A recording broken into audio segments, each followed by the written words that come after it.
Recording in progress. Good evening. It is August 25th, a special meeting of the Louisville City Council.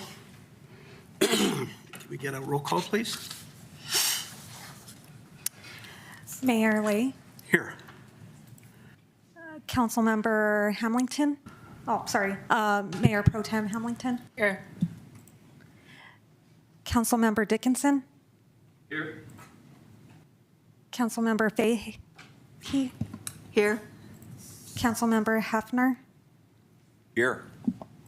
Councilmember Cooperman. Here. And Councilmember Kern. Present. If you join me as able for the Pledge of Allegiance. Great. Pledge allegiance to the flag of the United States of America and to the republic for which it stands, one nation, under God, indivisible, with liberty and justice for all.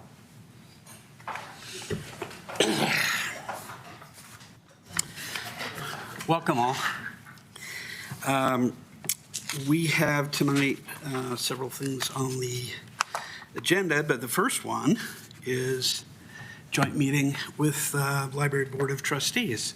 So welcome to the meeting, all of you. I think before we go any further, probably good to introduce ourselves to you and you to us, even though we've met before. So perhaps we can start with you, Jimmy. Turn this on. Good evening. I'm Jamie Dufresne. I've been a resident of Louisville for 9 years and on the Library Board of Trustees for 8 years now. Way back, this is my last time here. I hearken all the way back to the day when council members used to come and sit in on our meetings. And I would like to say this is an auspicious board to be related to because our most recent mayors, Chris and Ashley, were both our representatives to the library board. So politically, I just want to point that out. And then, hi everyone. My name is Allie Benz. I've been living in Louisville for about 3 years now, and this is the second year that I've been on the board. I don't have nearly the credentials that you do in terms of the history here, but I am happy to be here. Hi, I'm Jean Baker. I am the newest board member here. This is my first year serving, and I've lived in Louisville for 8 years now. Hello, my name is Cheryl Ochterberg. I've been on the board 3 years, I guess, and I'm actually the Superior representative. Very, very pleased to be here and to meet all of you. Good evening. My name is Laurel Cole. I have lived in Louisville for 6 years now. This is my 5th year on the board and my 3rd year as chair. And we're so happy to be here tonight. Hi everyone, I'm Sama Fox. I'm the Deputy City Manager. Hi, I'm Diana Langley, City Manager. Judy Kern, I'm a Ward 2 representative. Caleb Dickinson, Ward 1. Deb Fahey, Ward 2. Chris Lay, Mayor. Barbara Hamilton, Ward 3. Josh Cooperman, Ward 1. Dietrich Hefner, Ward 3. Thanks for coming. Brandy Cummings, Director of Cultural Services. Right, I think the first thing on tap tonight is presentation. I'm not sure, how are you handling this? Is one person doing the presenting or multiple? We're all going to share That's what we great. value about the Louisville Public Library tonight. And Brandy has a slideshow up there that she will be driving as we talk this evening. I did want to mention we are missing 3 board members this evening. Carol Burkett was our alternate representative from Superior, and she is moving out of state as of this summer, so we will be working with the town of Superior to find a replacement for her. Heather Wigand has served for almost 3 years now, and she is also moving out of state, very unfortunately. She's been a really wonderful member of our board. And Alan Halpern, this is his 2nd year serving, and he is out of town just this week to celebrate a family member's 90th birthday. So I believe Brandy sent an email to you all, a statement from him. He wishes he could be here, but wanted to send his thoughts as well. Okay, so last year, I was here last spring presenting to all of you, and I'm so happy to be joined by the board this evening, and it's not just me. But last year, we had quite a laundry list of things that we were wanting to accomplish as a library board, and we wanted to support your master plan and your priorities. We have worked on some of those things, but we've also faced a few obstacles in the last year and a half. We have onboarded a new director, not an obstacle, but a wonderful opportunity. And we're so glad that Brandy is here. It's been a long day. And we only meet once every other month. So, maybe that's something we can discuss in the future about maybe meeting a little bit more, maybe monthly with all that is on our plate. We have also learned more from the state libraries and also dug into state statute and city statutes as well about more of our responsibilities. So it's really been a learning year for us. We have put together, or Brandy has put together matters pertaining to budget for us. That's not something we have done in the past, is really advise her on budget areas and really get more involved in those details. We have also been updating library policies, which we did a little bit with Sharon, the former director, but Brandy seems to have more of a master plan, and we're going through and making sure all the policies are relevant and applicable to libraries today. And we've also learned that we need to do some of our own education. So that's been fun, really learning what our responsibilities are as a board of trustees of a Colorado library. So it's been a great year for us, and we're so glad that Brandy's here leading the way for us. In our last meeting, I brought up the idea that we as a board really felt that the library was a core service here in Louisville. Now, granted, we are not water, we are not sewer, we are not police, we are not fire. However, in our last meeting, Brandy brought up the idea of a core quality of life service, and that really resonated with us. You'll hear from all the board members tonight about how we really connect to the library, and we feel it's really the living room of the city of Louisville. And it means many different things to us and also to our fellow residents in Louisville and Superior. So we're hoping tonight to share some stories about what we value at the library, but also show you some numbers about how we think other residents value the library as well. I think everyone who walks into the library can see the value right away of our beautiful building, the outstanding collection that we have, the beautiful community spaces. I mean, the library really speaks for itself. But I think when you hear from us tonight, you'll hear about some of the other values that maybe are unseen when you walk through the community doors. I wanted to share a personal story to start us out with, that I moved to Louisville with my 2-month-old 6 years ago, and if you recall, that was like 6 weeks into COVID. That was kind of a scary time to have a newborn. But as he grew and we learned a little bit about COVID and the library reopened, the library really offered me as a stay-at-home mom who was so isolated at that time, a community. Sorry. We saw people and, we made friends, and I made mom friends. And it was just, we go to Tuesday story time, Friday music time. And that's how I started to feel connected here. My kids are older. We still come. The library is one of their favorite places. Now they read to a dog, which is amazing. My 6-year-old is reading to a dog. But the library has really fostered not only that sense of community, but a love of learning and a love of reading. As an educator and a mom, there's nothing better. Sorry. Yeah, that's something to follow up on. Thank you. It just happened, a very auspicious evening. You perhaps heard that Dolly Parton passed away today. And I just heard an interview where it was stated that from her perspective, her single greatest accomplishment was starting the Imagination Library. And that's because of the value she knew growing up in a family where her parents were illiterate, how important reading and access to books was. I feel the same way. I moved here to Colorado almost 4 years ago now, and I felt immediately to get involved in community, I wanted to work with the library. Why? Because the library, as this goes back more than 200 years, the concept is it's the foundation for democracy. It's the foundation for community. Democracy will not work in an illiterate society. We can teach children how to read in our schools, but to give all of our community members access to all of the books and resources that they need to be educated and aware, and also to stimulate new ideas, curiosity, partnership with others in the community, a deeper level of knowledge. The library is absolutely essential in any community in this country.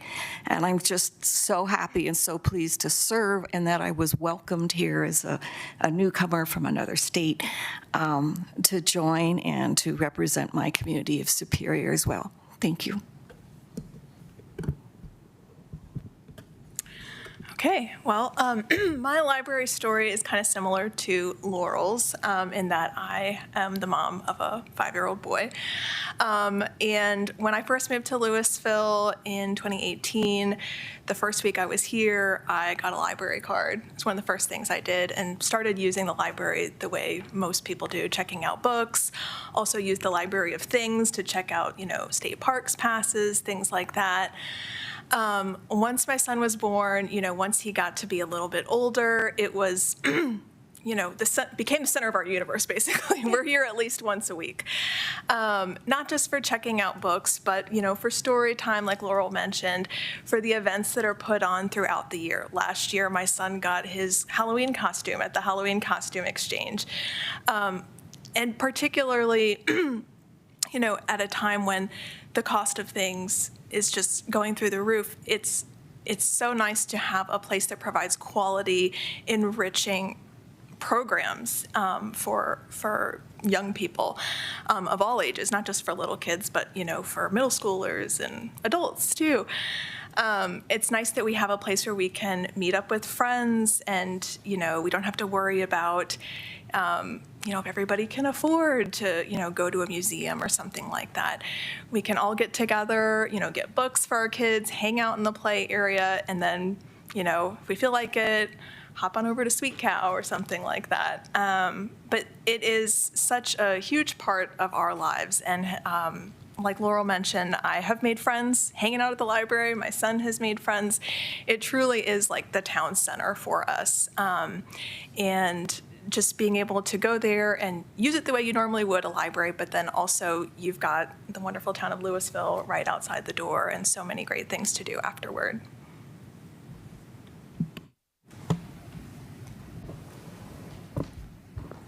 I'll echo a lot of what's already been said. For me, I have always been very passionate about my community. I believe very strongly in giving back. When I was in undergrad and then grad school, a lot of my focus was on national and international politics.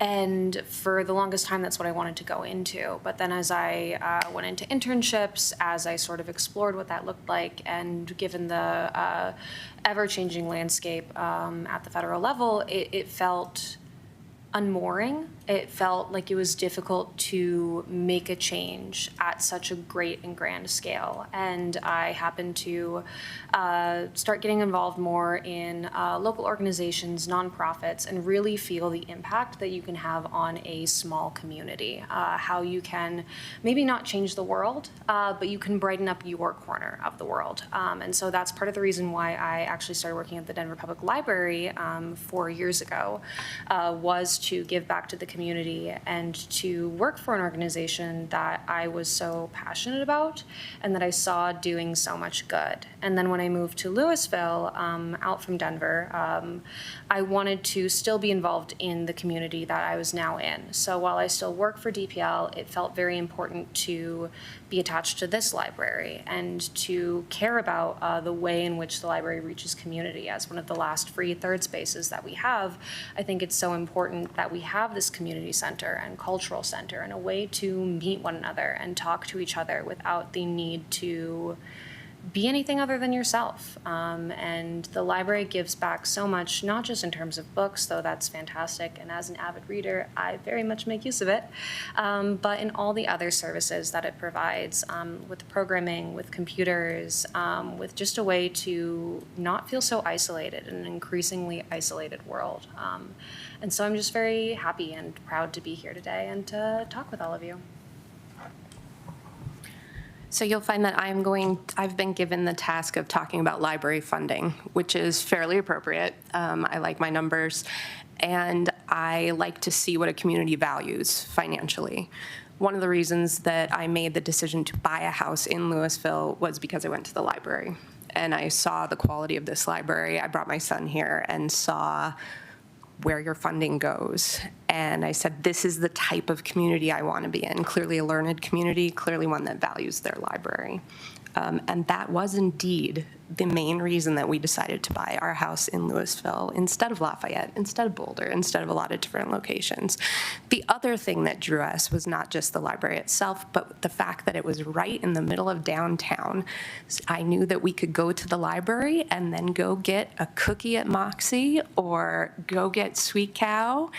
And I think I want to highlight that for a lot of folks in Louisville, the library is part of a stop downtown. It is a part of a bigger package, and I want to make sure we keep that in focus. It's a heart of our community, but also the heart of our business community.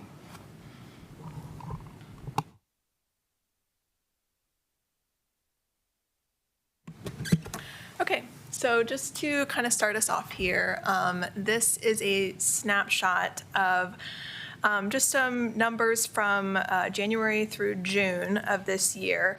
As you can see, we are increasing in just about every way in terms of visitors, checkouts, people signing up to get a library card for the first time. What stands out to me about this is the program attendance, increased by 49% in this first 6 months of this year. That's pretty wild, in my opinion, from last year. And just goes to show, something a lot of us talked about is the library being more than just a place to check out books, kind of a meeting place, a place for people to get together, have community. You said it really well, Allie, in an increasingly isolated world, finding a place to get together that's free. And so people are using these programs, and they're really loving them, and they're coming regularly, and they're bringing their friends. And so I think it just goes to show that's a really important service that's not a traditional library service that we're providing here.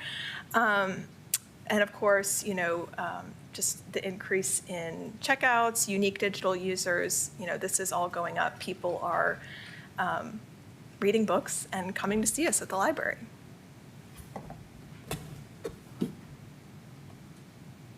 Next slide. So as you can see from this next slide, which describes how the library is staffed, these extraordinary services are offered to the city of Louisville 7 days a week. And those services are being offered when we compare to other communities and other libraries with a surprisingly small number of staff. There are 32 people who work in total at the library, only 20, actually 19 plus 3/4 of another person are full-time for 7 days a week. And there are quite a few part-time and volunteers that make the library work. As we know it, 22 are part-time. And you can see the number of volunteer hours and volunteers that contribute to the library as well. 70 hours per week. That means the library is open to students after school. It means it's open on weekends.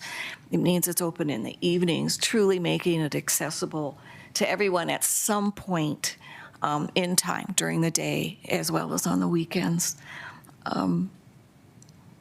So I think that's That's what we have to share so far about the staff.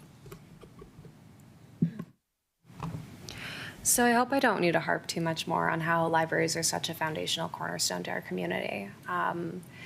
They help connect people to each other and to needed resources. We serve around 22,000 folks in Louisville and about 13,000 in Superior. But I think what we lose when we look at these aggregate totals, these large numbers, is we forget the individual folks and the folks that are most in need. It's very easy to generalize what someone in Louisville or Superior looks like, acts like, or wants, but I wanted to dive into some of the data surrounding marginalized and vulnerable populations within our city. So first, around a quarter of our service population is under 18. Compared to the national average of about 20%, Louisville has a large child population. The library serves our young community through early childhood education, story times, and distinct spaces for children and teens. As I hope you all noticed, with the 49% increase in program attendance for the first half of 2026 compared to 2025, the programming is very, very popular with children and families. I also want to talk about how 4% of our households within Louisville do not have access to internet. While that does sound like a small percent, as we shift towards an increasingly digital infrastructure for our basic needs, what that means is that about 900 people a month may experience undue barriers in doing something as simple as paying their utility bills. The way that they go to access those resources to be able to pay for their electricity, their gas, is to come to the library and use our public computers. And you can see with our data for PCs that they are in incredibly high demand. Additionally, it's not just computers that the library provides, but staff time to help those folks. I have worked in the past with people that have struggled with digital literacy. I have sat down with someone that has tried to pay a medical bill, and they did not know their username or password to their health portal, and they did not know the password to their email to be able to reset that health portal. It was a very long and frustrating conversation with a lot of fear. And what our staff do is they're able to sit down and help those folks and make sure that they don't feel alone. And without PCs, without staff, without that help to combat that digital literacy, we have a lot of folks that are in very vulnerable positions, especially older folks. I also want to highlight that around 5% of people in Louisville are at or below the national poverty line. And while this number is significantly lower than the national poverty line of 12.2%, that statistic is pretty misleading. The poverty line is set at the national level, not at the local level, and does not account for the additional costs of high cost of living areas, which I hope you all know, Boulder County is a high cost of living area. If you look at what the federal poverty level estimates that you need, it says that a single person can comfortably live off of $16,000 a year, and that an adult with one child can survive off of $21,000 a year. That's not the reality in which we live. Using the MIT's cost of living calculator, it's estimated that a single person in Boulder County needs to make $56,000 annually. A single adult with one child needing childcare needs to make $113,000 annually, and a single adult with two children needs to make $156,000 annually, just to meet basic food, housing, and childcare needs. To do some quick math, that's about 4 to 6 times higher than what the federal poverty level says. So using those statistics, in Louisville, it is estimated that 58% of single adult households with children under 18 in them are at or below the cost of living that they need to survive in this county. If the library has to reduce or eliminate programming for children or its support services for adults, that can absolutely be annoying or frustrating to a married couple with children that are in private school. But for a single mom working multiple jobs, that is going to be life-altering because that family cannot afford to pay for alternatives. The services that are provided at the library cannot be met anywhere else for free or for an affordable cost. So I hope that you can hear that it's vital that these communities continue to receive services catered to their unique needs, and the library is fortunately very uniquely equipped to provide many of these services. However, I think that there's an immense opportunity here for all city services and departments to work together to prioritize that care for all of our residents, because no one deserves to be forgotten or overlooked. Thanks, Ally.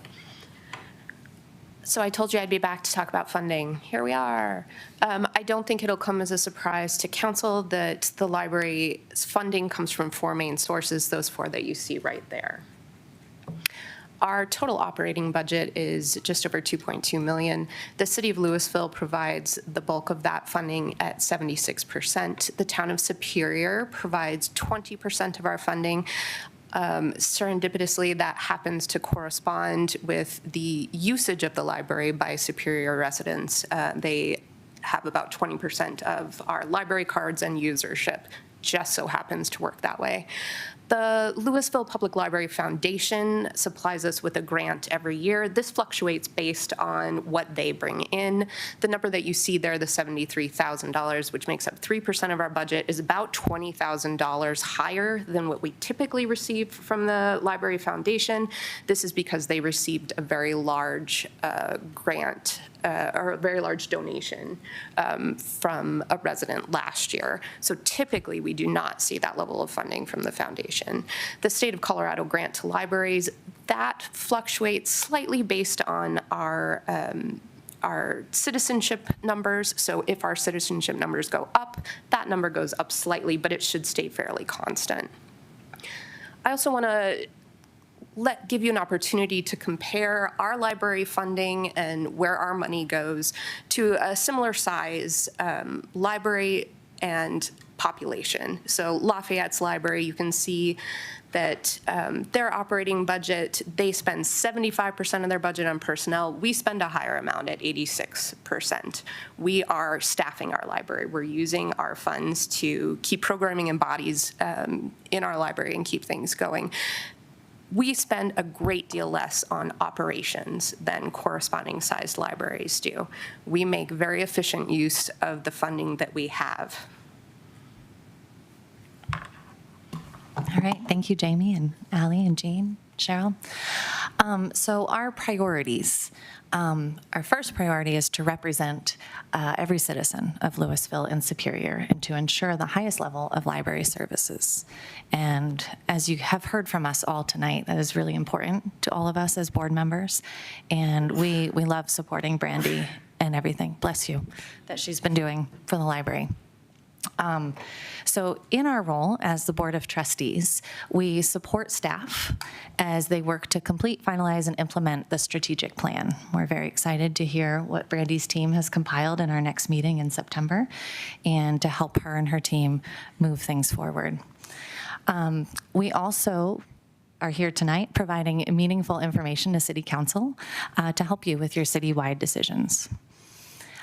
As I mentioned before, we also review policies to make sure our library is up to date with national policies, state policies, and city policies so that we can provide the best services to all residents. And we need to ensure ongoing alignment with Colorado library law, which has been one of our big learnings this year, as I mentioned earlier. All right, so we just had a couple of discussion points, but we're also here to open conversation.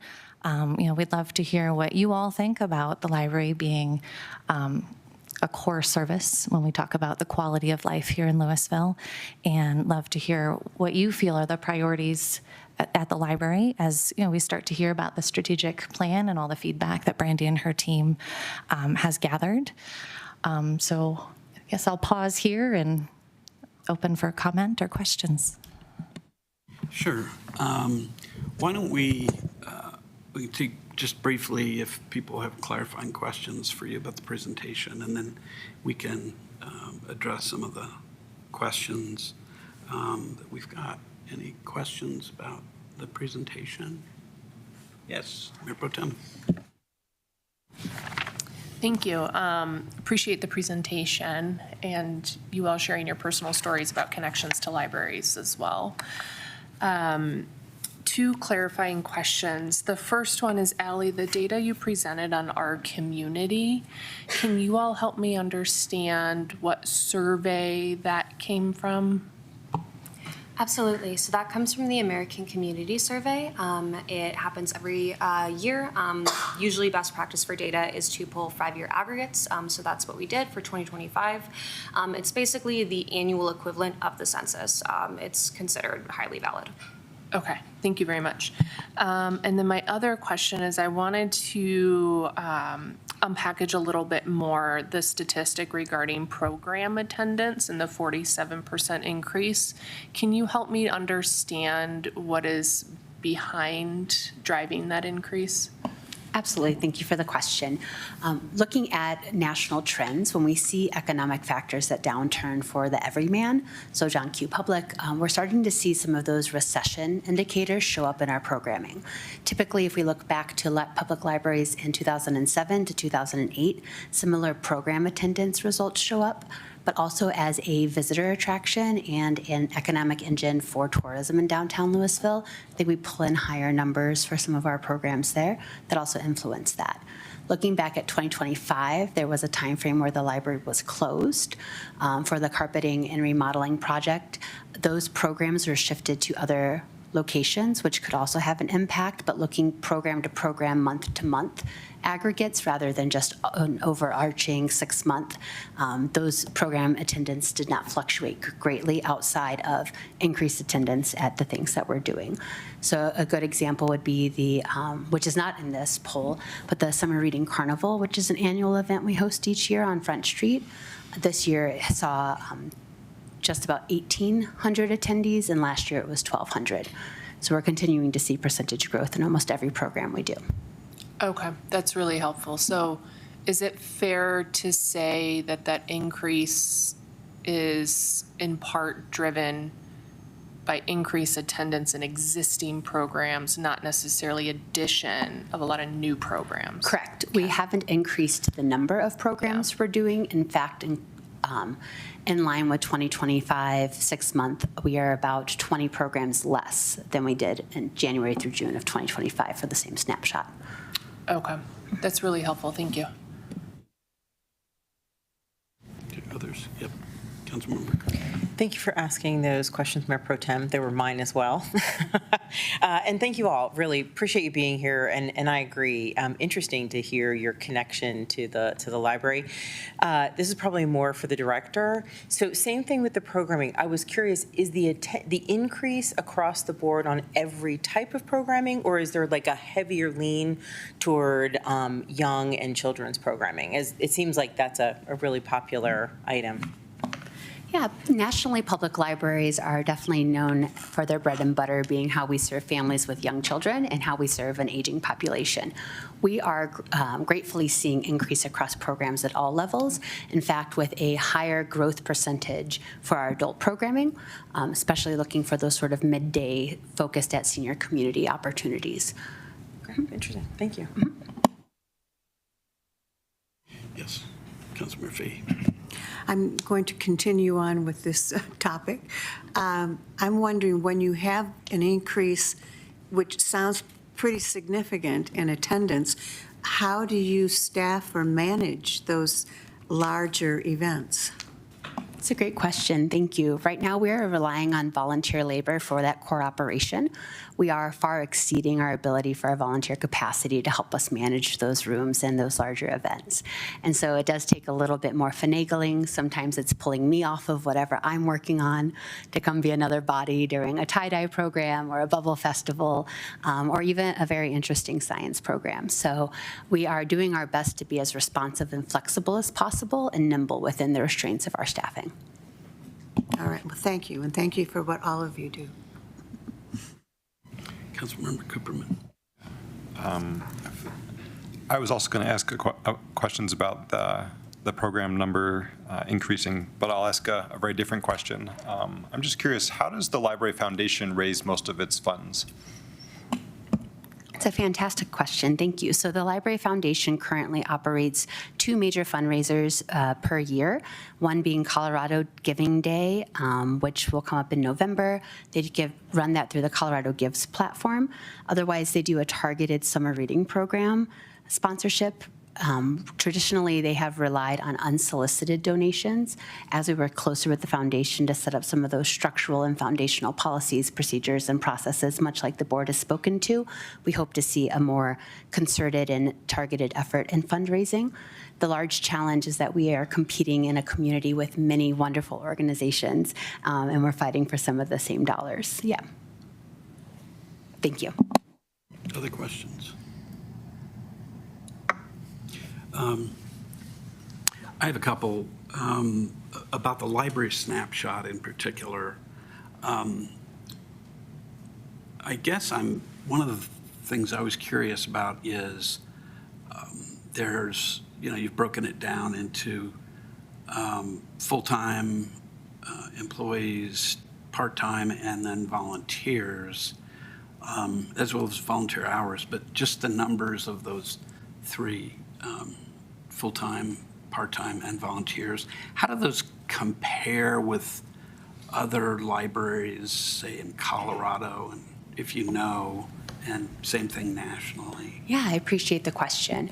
So looking at the Front Range, and especially within our consortia, so Lafayette, Longmont, Loveland, Boulder, Westminster for some things, we tend to leave Boulder out because they're the big guy, so it's hard to compare ourselves to them, right?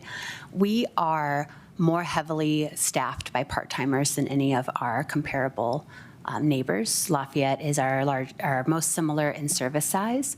And so if we flash back to the January presentation, we have about 120 less staffing hours than Lafayette does for the same number of open hours to the public.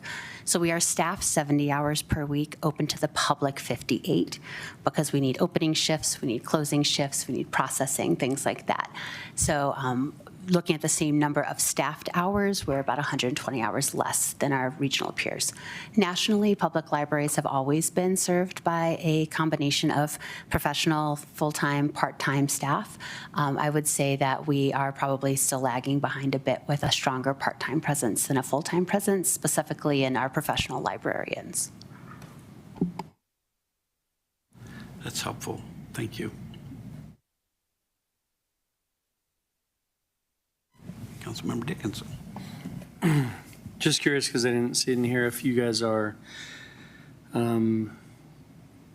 what role you guys might be playing in, what is the revamp of Front and Center and what I see as sort of the outdoor library for much of the year. Like obviously Street Fair and Farmers Market and things are known as popular events there, but I think there's a lot of intention on making that space sort of, hopefully feel like the outdoor portion of the library. And I'm wondering if you guys are involved at all in conversations in that direction, if you have excitement towards it, if it's kind of like news, or how you feel about the redo of the Steinbach Plaza. Yeah, can I hop in? I've been working the Winter Festival in particular for the First Light Friday for the last 8 years, and I think our revamp of our patio area has kind of allowed more participation. I mean, I think our numbers in our Art Friday are up dramatically. It makes us more a part of those happenings, to have that outdoor platform, to have the shading, thank goodness, so it's not so terribly hot there. I think all of the citywide events the library becomes more part of them because of what we've done. And I also have to say, I think all the artwork that has been added around that area, it's such a draw to folks. I mean, I don't know if you've seen, but little kids are always stopping and pointing things out and talking about the squirrels and the books and all the different things. Both as a volunteer at the library and as a citizen, I love the combination and what it's done for us, and I'm thankful that money was put aside for that. Thanks, Jamie. Councilmember Dickinson, as far as the Front and Center project, the board has not been engaged on that project as it hasn't moved past LRC yet. While we have had conversations about hopes of activating that space, we recognize that, again, our restraint is in budget and staffing resources. And we hope that as that design comes to fruition, we're able to find ways to continue to activate it as we do now, not overstretching past our capacity. Yeah, I think that's my hope and concern, right? This great opportunity for more programming, and like, oh, more programming. how do we do more, So I think it is an opportunity and potentially a problem area as well. I just wanted to toss out, even before your comments, that it all depends on volunteerism. The outdoor programming, the in-town programming, it depends on the number of volunteers and their particular interests as well. Why don't we move to some of your questions? I want to start by kind of maybe, hitting the first one. What are council's top priorities? I think you've laid out some good priorities. I want to, and this is, don't take this negatively. This is a question, or this is kind of a comment that I have about what the boards generally do, and frankly, what we do. What we do is we hit policy broadly, and when we're doing our best work, I think leave the operational stuff to the staff who do a terrific job, and that Brandy does. So a couple of the priorities that I looked at here, particularly the first and the last, that is sort of supporting staff as they work to finalize the strategic plan, encouraging teamwork and shared success.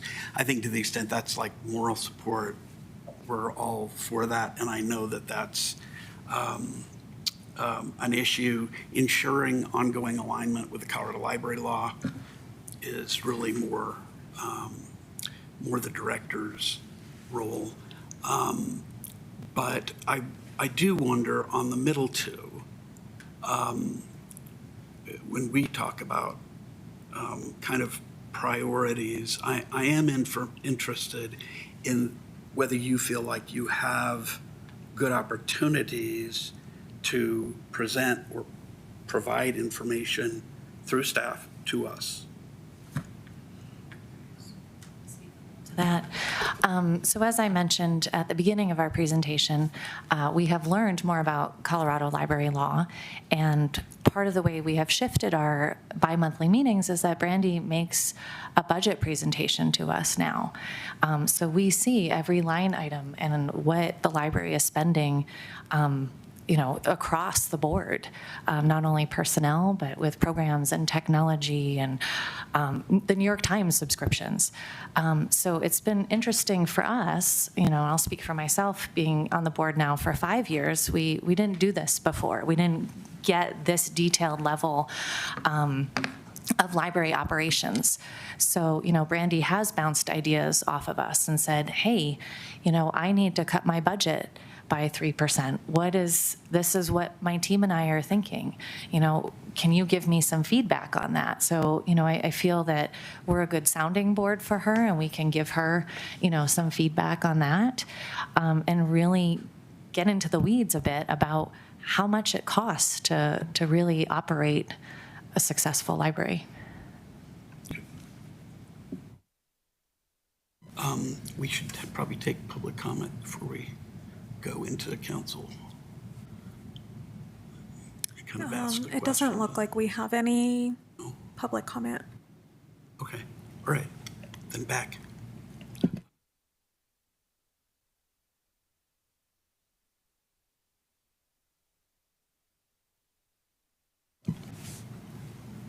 Questions about priorities? I know that that's a question we get from every single board and commission. Yeah, Councilmember Cooperman. Actually, I'd like to ask a follow-up question first, sort of coming off the mayor's comments and questions. So, right, you're called the Library Board of Trustees rather than, say, the Library Advisory Board. I don't remember from our statutes and stuff and such, but is the Library Board of Trustees more formal than an advisory board? And could you clarify that for us? Yeah, that's a fantastic question. Thank you. So public libraries are governed by state law. As part of our state law in Colorado, I believe it's Statute 249, outlines what a library board of trustees is charged with. That includes things like budgetary oversight, typically hiring and some sort of performance management of the director, things like policy and including up to like our budgetary discretion. So if we were to make major changes, they have input in all of that. So public libraries also operate as an odd entity throughout Colorado because you can be a municipal library, which we are, or a district, which is a special taxing district. As a municipal library, typically there is a joint agreement between the board and the municipality about who's governing the library director, who's overseeing their performance, who's doing the hiring and firing there. But a lot of the dictation of policy approval lies with the Board of Trustees as a more formalized body than an advisory board. I don't know if anyone from the board would like to sort of comment on, whether, I mean, you said you're learning a lot about how library law works in Colorado and so forth. So I don't know, do you have any thoughts or concerns about how you're functioning as a board of trustees currently or not? Or I don't know. I can speak to that. So in the past, prior to Brandy coming on board, I don't believe that we were meeting our full duties and responsibilities as a governing board. There were certain things that slipped through the cracks. So it's been a lot of restructuring, ensuring that everyone has been trained on what they need to do and what they're responsible for. And I think that we're moving towards a much better state of being able to be not just a group of people that meets bi-monthly and talks about how much we love the library, although that's great, but also actively is informing the governance of the library and serving as responsible liaisons, both to you all and to the community as well. I'm actually going to hop in off what Allie just said and point out, having seen the transition when Brandy came on and been for such a great deal of time, this board is more involved with a lot of the detailed decisions and serves more of a role of representing our fellow citizens than we did before. I'll give you a small example that may seem like nothing. Brandy came to us talking about an issue of needing to have folks empty out the study rooms 15 minutes early and make that a library policy that we start shooing people out, not exactly the best word, sorry, Brandy. We kindly ask our patrons to exit the study rooms 15 minutes early because our staff is limited and they need to be able to clear the library out on time. We need to find ways to maximize our staff usage. But this is something she brought to the board and said, is this reasonable? What things do you think should be put in place along with this? How should we address this with our patients? Sorry, I'm a nurse. With our patrons. What policies do we need to put in place? What announcements should we make? All of these details, the board addressed. This is not something that would have happened before. Our role is very different than it used to be. I'll pop in too. Based on my past experience, I formerly was serving on a school board for 10 years. And then as a dean in higher education, I oversaw 3 libraries.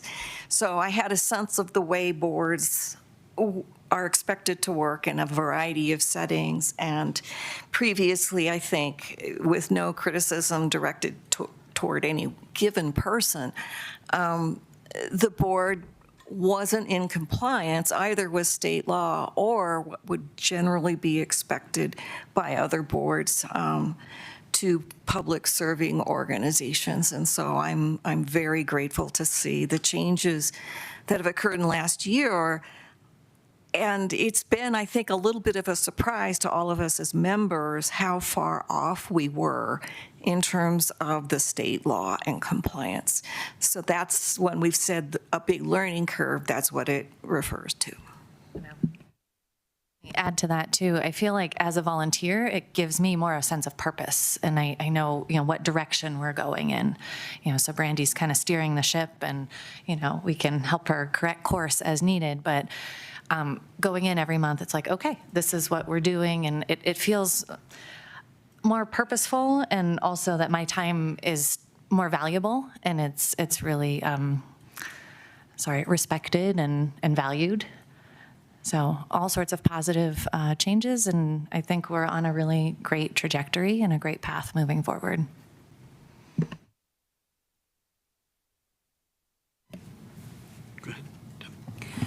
I'm going to kind of follow up on this a little bit. I'm wondering, with some advisory boards, they're not allowed to accept donations from the public and then specifically use them for their priorities. As a licensed board, are you a 501c3? Can you accept cash? And no. It's a fantastic question. Thank you for allowing me to clarify. Darn. So yes, the Library Board of Trustees is not an independent 501c3. They are an appointed body by this elected body, but our foundation is. So the Library Foundation is an independent 501c3, which acts as the philanthropic arm for the library, which we are able to direct gifts to, whether that be cash, goods, or artwork. And do those two boards interact and cooperate? Yes, quite deeply. Let me speak to that. So myself or Cheryl, the vice chair, we attend every meeting so that there's great collaboration, and we can make sure that we're sharing what we're working on as a board, and the foundation can ask us any questions that they may have.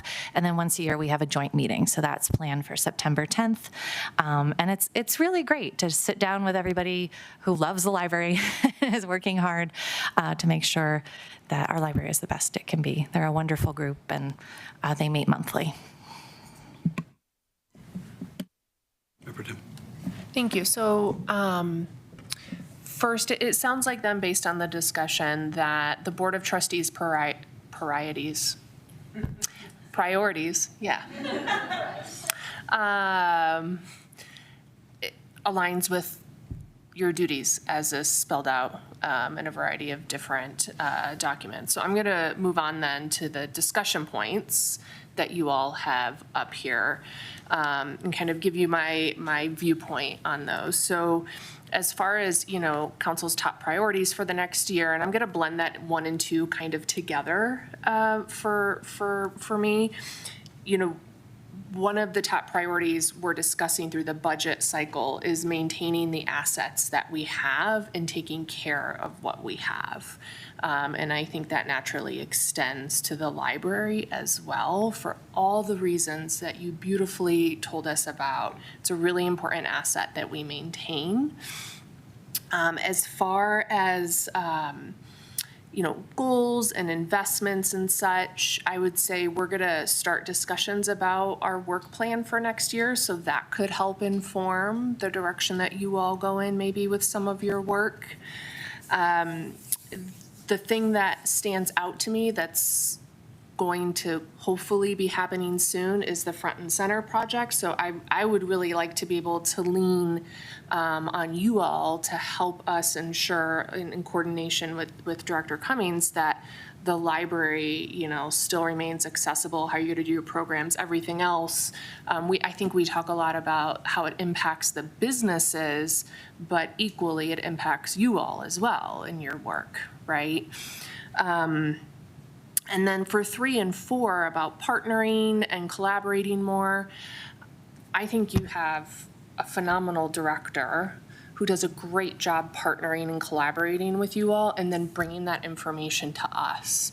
So I fully put my trust in Director Cummings to continue to do that, because I think that's the really, from my point of view, the best way for us to partner with you all is through her expertise, her strategy and visioning, which I wish I could channel some of that myself, I think honestly is the most impactful way to achieve 3 and 4. So I hope that's helpful, and I'll open it up to my fellow council members.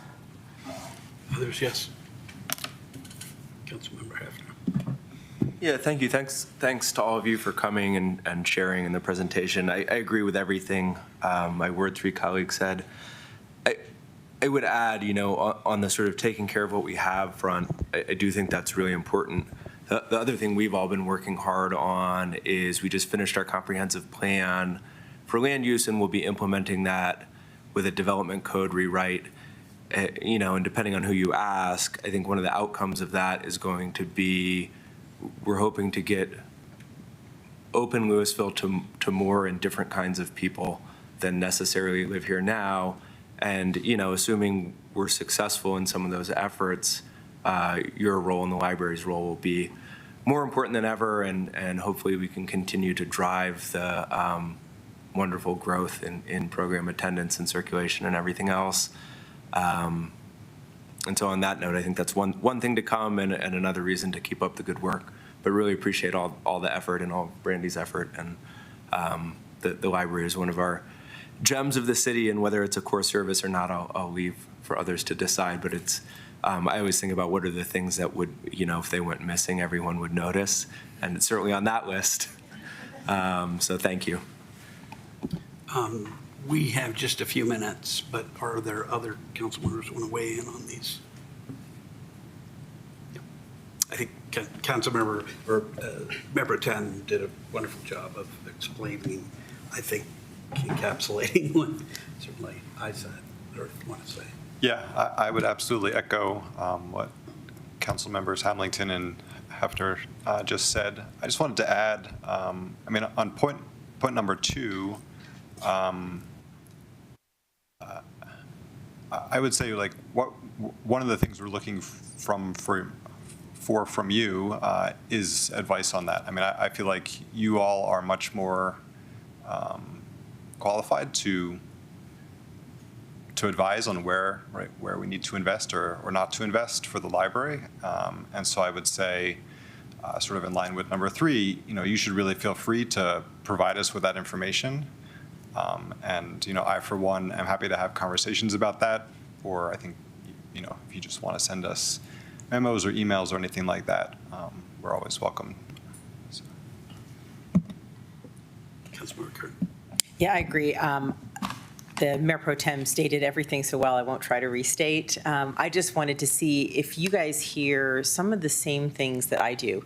Do you hear from the senior community at all, the members who come in and need especially books and the access or lack thereof to the newest novels that are out, especially in large print, or newspapers in large print? Because what I have been hearing is the only access is a digital one, and I find that is not actually typically used by our senior population. So I was just curious to see if that was something that you guys had heard as well. Yeah, so looking at patron feedback specifically in our senior population, we do hear quite often a frustration or a dissatisfaction with the large print collection. Our print collection budget is remarkably restrictive, and because we need to invest in the items that are most highly used, we try to lean into our consortia as best we can. The realities of our beautiful library is that the footprint is relatively small. So we have about 82,000 items in our collection. Of that, maybe 5% is large print. For a community this size and with a growing aging population, our goal internally, so under staff's direction, is to grow that to a 7% of our collection. However, print newspapers becomes a whole different world. As the print publishing world continues to struggle in an increasingly digital age, we do see increasing costs in print publications that just aren't feasible with some of our budget constraints. So when we start to have to compare, what priority do we meet, whose needs do we put where, that is why we're turning to things like the strategic plan, which is engaging the entire populace to be able to help identify some of those sort of shared values and shared priorities. So yes, we do hear some of those echoes, and we are looking for creative ways to stretch what we have and meet those needs to the best of our ability. Thank you, Director. If I may, just real quick, is that also something that you guys share with the foundation, since they're responsible for helping to do some fundraising, that might be targeted type of fundraising, and there are specific organizations that maybe they would be able to communicate with to raise money when it's something specific for that? I don't know. Yeah, so the foundation is aware of library needs. We have monthly meetings with them where we check in on our goals and priorities. They have also been a part of the strategic planning process. Their fundraising currently has focused on programmatic things like the summer reading program, which could not happen without foundation support. Otherwise, the bulk of their gift that they give us every year does already go to collections. Our collections budget is about $50,000 less than our surrounding communities from our operating budget from the city. And so we do rely on subsidy from the foundation, and as that is a variable and unreliable source of money, depending year after year, we have to make some of those decisions on a less strategic, visionary base year over year. Thank you. If I could add a little bit, representing the Superior community, I can guarantee you that the senior community is very, very interested in the library and what resources are available. They are primarily interested in ebooks, and our collection is very small relative to other libraries. So it's not unusual to have a wait list of 82 people or even sometimes over 200 people for a given book. So that's one of the strongest areas of senior interest. I agree. I buy my ebooks because I can't rent them. Thank you very much for getting together. One thing I do encourage you, and I think you've heard it a couple of times, is watching budget and giving us input is the way we get good input from the boards and commissions. And I hope you'll, continue to work with the director on that and on the work plan, which is coming up too. If you're interested in making, some suggestions, we're getting close to finishing the budget, but there will be a draft budget that comes from our city manager, the first.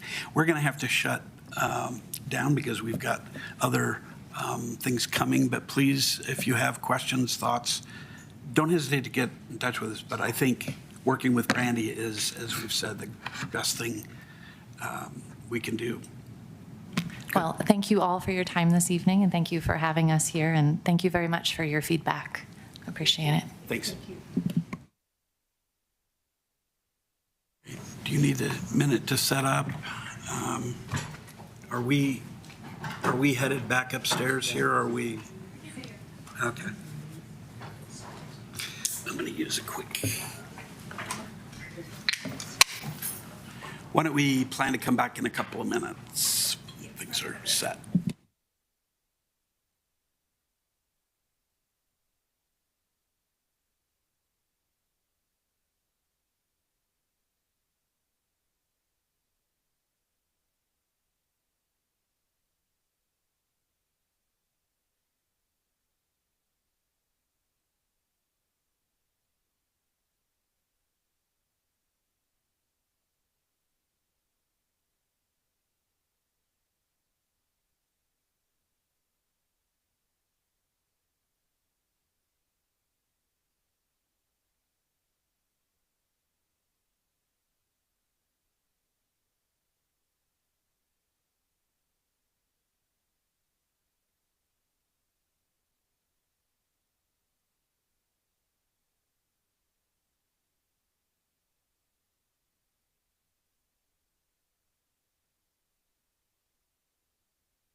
on, and we're ready for our item B, which is discussion and direction on the draft cross guidebook. That's Parks Rec Open Space Guidebook. Why don't we start with the presentation? Sure. Thank you, Mayor. Adam Blackmore, Director of Parks, Rec, and Open Space. Thrilled to be with you tonight. In our rough estimates, closing in on our 30th public meeting related to this specific project as we move forward. So it's very exciting with that amount of engagement and time spent with the community, with our elected officials and our boards, to be able to present to you, and I'll highlight in all air quotes, a draft guidebook, which includes a 10-year-ish, 10-plus year long-range plan for the entire department, as well as what would be our first city's trails system plan, referenced in some areas as a trails master plan. And so the drafts you have tonight, as I mentioned, they're a culmination of what would be 4+ years of work.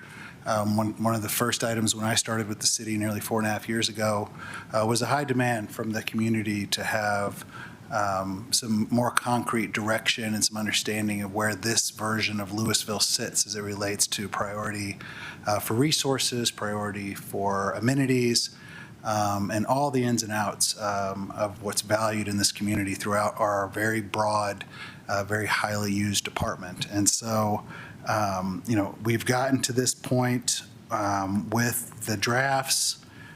We are currently we're right in the middle of potentially one of our last, if not our last, full community engagement periods.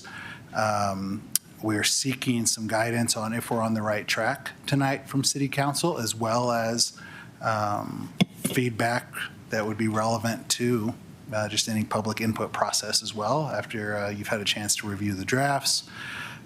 So I reiterate that because we do still have 2.5-3-ish weeks left of public comment to gain. We have had some pretty robust comments thus far through our Engage Louisville site, which I would encourage anyone who hasn't done that to go and review the draft plans, but also review the litany of supporting documentation that's gone in to help get us to where we are, but also any comments. We've had comments from typos that will inevitably, no matter how many times we read it, be found, to more substance and substantive feedback that we can certainly take into consideration as we work to refine these to a plan that can proudly be brought before you, hopefully in October, for adoption. And so tonight, Brian's going to go through a brief presentation for you. So if you're unaware, Brian Weber is our planning and project manager for PROS. He's wearing a ton of hats, as has been mentioned through our budget presentations over the past few months. He's also juggling a incredibly high workload while trying to crank out a really high quality product, which I think is before you tonight to guide the department moving forward. And so Brian will go through his presentation. We're happy to take any feedback as it fits into refinements. Brian will touch on a few things that we've already kind of heard as it relates to formatting and some content that we're going to be relaying back to our consultant. We'll meet with the consultant later this week. DTJ is our primary consultant, but we have subs for all of the divisions outlined in the plans you see before you tonight, including the trails plan. And then once the public engagement period has ended, mid-September, again, we'll take all of those comments, which we'll seek some direction tonight on how you would like to see us utilize those comments, and hopefully, again, in October, get you a final plan. So without further ado, I'll turn it over to Brian to go through a brief presentation on kind of where we are and how we got here. All right, thank you, Adam, and thanks to Council for having us at this special meeting to review these plans. Really foundational for our department and our future, and worthy of as many discussions as possible. So as a quick recap, we started almost 2 years ago developing our RFP, request for proposal for this project. That came before our advisory boards as well as council prior to being posted. Fast forward now to August of 2026, and here we are with draft plans under public review. So it's been quite a process for us to get to this point, and that included really a foundation of robust community input. So over really the past 14 months or so, as Adam mentioned, we've had over 20, closing in on 30 now, meetings with various aspects of the community, whether that's advisory boards, pop-up events out at our trailheads or parks, rec center, opportunities for people to provide input on surveys, both residents and an open link survey, as well as do open houses. So we've had a number of opportunities for people to engage and had great response to those opportunities. We've looked at a variety of plans and policies, existing conditions, things that kind of frame the plans that you see today, as well as getting guidance from a variety of consultants on the team, everything from trail and kind of transportation experts to ecological consultants, survey experts that helped us draft and implement the survey itself, and then DTJ as our lead consultant, kind of herding everything and structuring the process itself. Another thing that has been ongoing is obviously the budget and planning process, specifically this year as we look at the 27 and 28 and on capital improvement planning, as well as feedback from staff. So not only our superintendents of the various divisions, but field staff as well. And so really what this plan comes down to is we're trying to establish a clear framework and a set of priorities for how our department can move forward. The intent of the plans, lots of terms out there that can be kind of confusing, but ultimately a long-range plan, a trail system plan, we would put them in the category of strategic level, high-level plans. We're looking to, hence the name guidebook, we're looking to establish a direction for our future and kind of guide the way. Help us to prioritize, knowing that we can't possibly accomplish everything that every single person wants us to do. But looking at kind of the community-wide, high level, how can we get kind of the most bang for our buck in investments with limited resources and kind of define the outcomes that the community as a whole desires.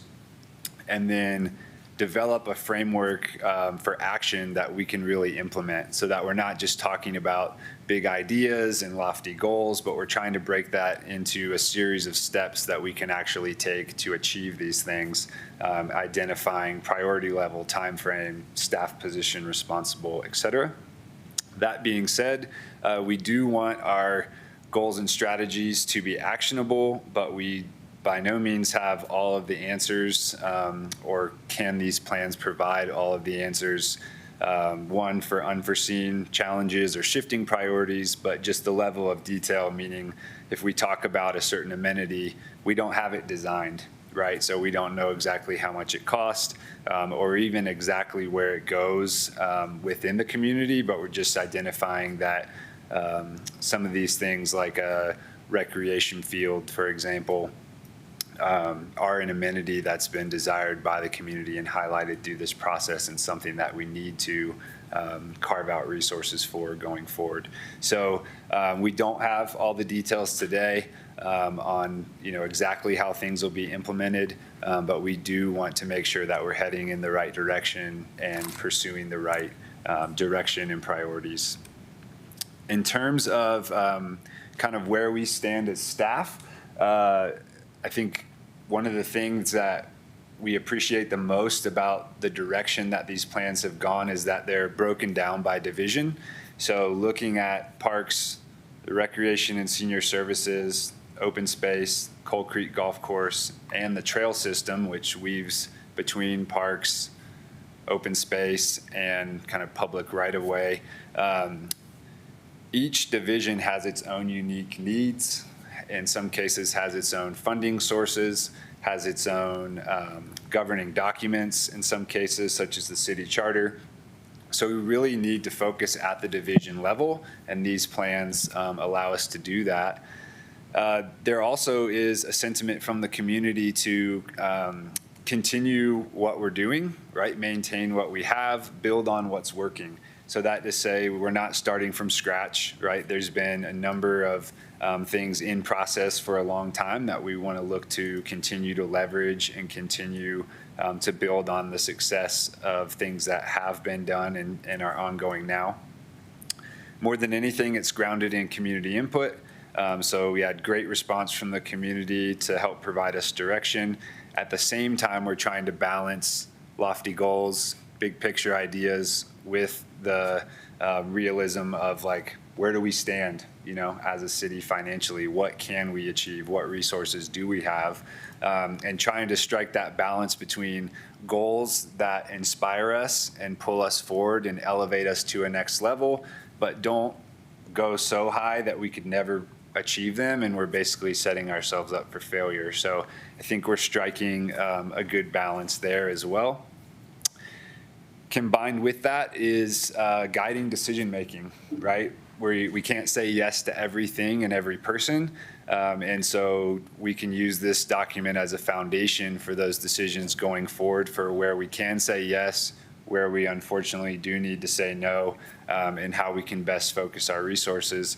I think it's interesting timing coming to adoption here with where we are in the CIP process for the next couple years, and kind of balancing the community input of maintaining what we have, the realism of kind of where our budget is projected to be, and the goals and objectives that this plan sets. And I think that there's a nice synergy there between this plan, how it informs CIP planning going forward, and also what's desired by our community of maintaining and leveraging existing assets.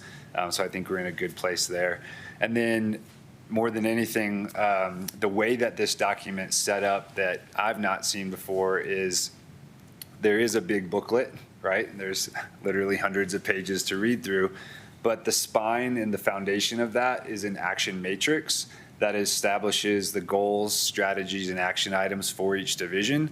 And that's something that we can not only use for implementation, but we can use that in ongoing fashion, meaning that we can update that, we can track progress, we can literally cross things off the list as they're done, we can shift priorities and timeframes more easily based on budget cycles. So it's not just a document that is intended to get adopted and sit on a shelf. It's a document that we can use on an annual basis and really be a living and working document to guide us, and not be 10 years from now with another consultant going, oh yeah, back in 2025 and 2026 we did this. This action matrix is something that we can actively use on a year-to-year basis. So staff are feeling good about what we have, the direction that we're headed, and the idea of building on what the community input, what the community has told us over the past 14 months. So in terms of input tonight, there's a number of ways to kind of try to tackle all of the content that was put before you guys, and a lot of questions to kind of stew on as you go through things. But ultimately, it really boils down to kind of this central question at the bottom. And that's, do we feel that the long-range plan and the trail system plan are setting the right strategic vision for the department and each division going forward as we look at a 5-year and 10-year outlook? Some of the things that we've heard so far in terms of kind of refinements that are desired prior to adoption, this idea of kind of connecting the dots. So we have the long-range plan, we have the trail system plan. Each one has an appendix with additional very thorough documents. So how can we better connect the dots and strengthen the plan so that a lot of that foundational work, specifically the needs assessment and the community engagement summary, is kind of more legible in the plans itself, brought more to the forefront of those documents to understand kind of the context and the driving force. So we've heard that from some people. in kind of looking back to the earlier stages of the project and how do we make sure that that information is present in the final plans. At the same time, kind of looking forward with capital improvement planning, how do we make sure that it's clear in these plans how the capital improvement planning will be informed by these plans? What are some of the key priorities coming out of these plans that will show up in future capital requests, et cetera?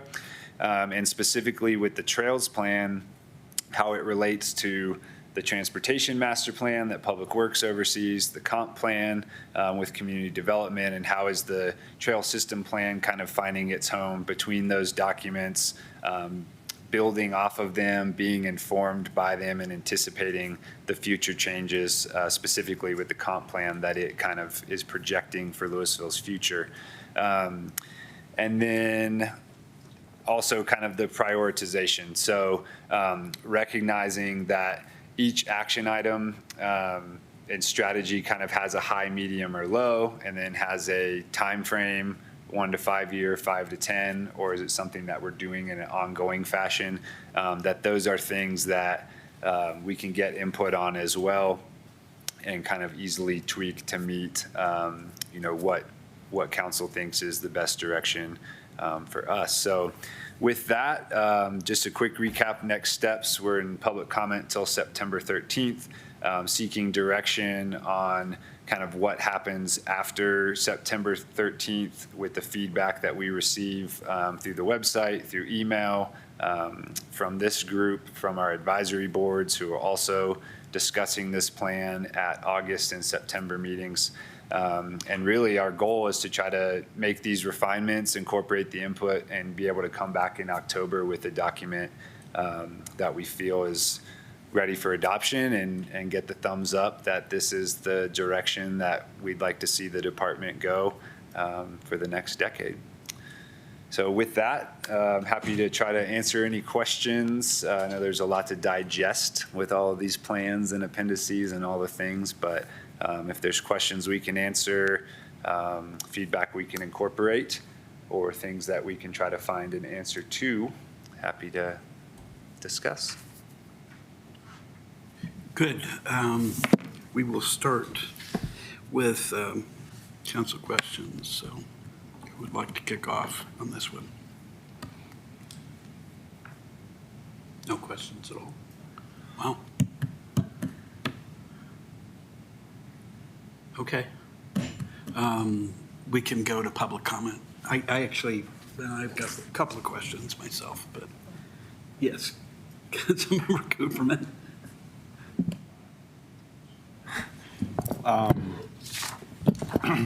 Let's see.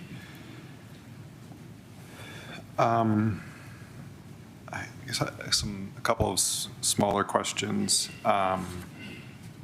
So on there's the map that shows all of the open space properties, and it has the different designations of types of open space. Are those currently established, or are those suggestions? So that, yeah. I can try to find it.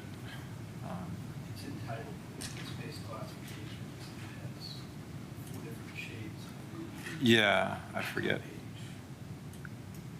46.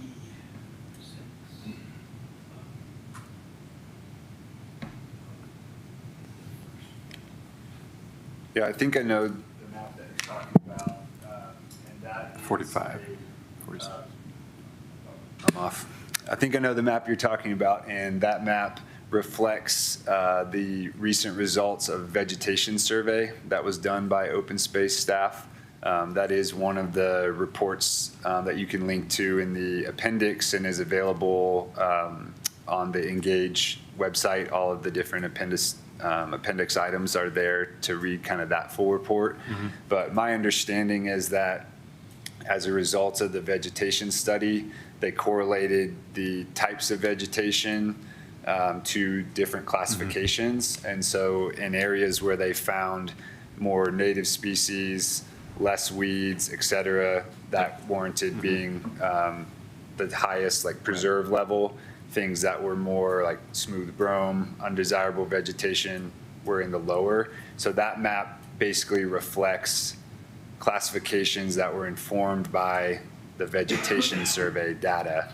So it's kind of a snapshot of where things sit today. Okay, but it's not like a formally adopted in some sense. I mean, like, we haven't said like.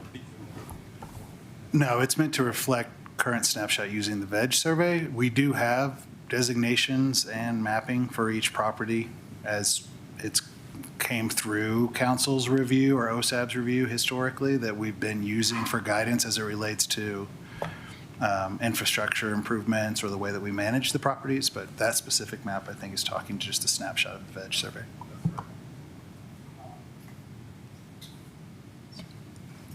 Okay. And then another question about a map.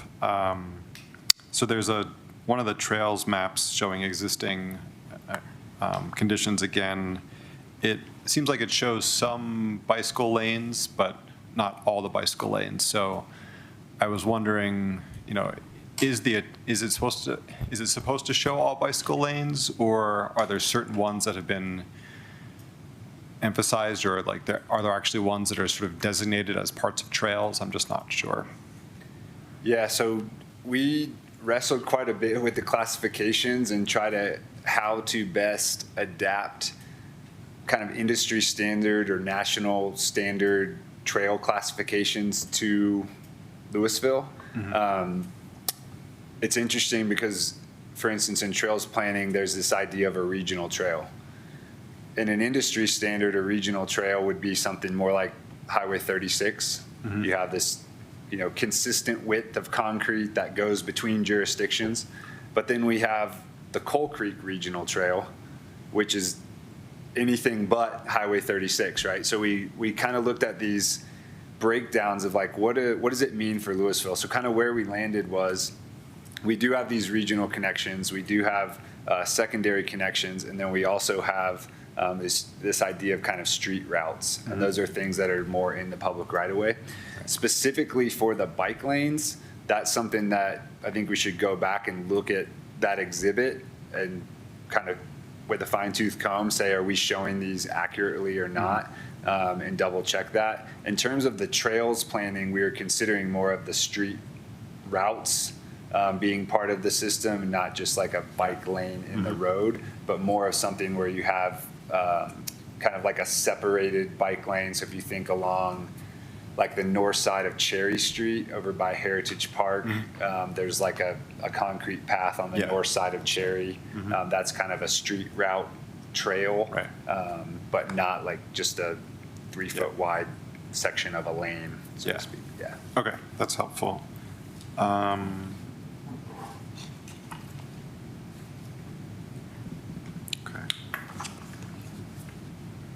And maybe, I don't know, maybe that's all for now. Thank you. Councilmember Kern. Great, thank you. First off, appreciate, this is a huge amount of work. I know that I've mentioned this to you guys before, but I thought in a very public setting, I would offer that as thanks, because I think this is a big project.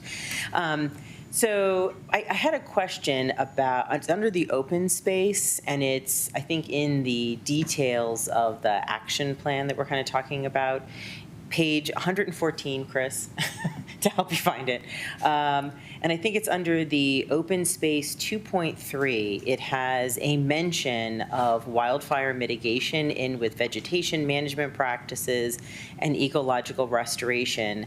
And then in 231, it talks about incorporating resource protection measures into project designs and implementation, and then aligning projects with operational activities and adopted plans.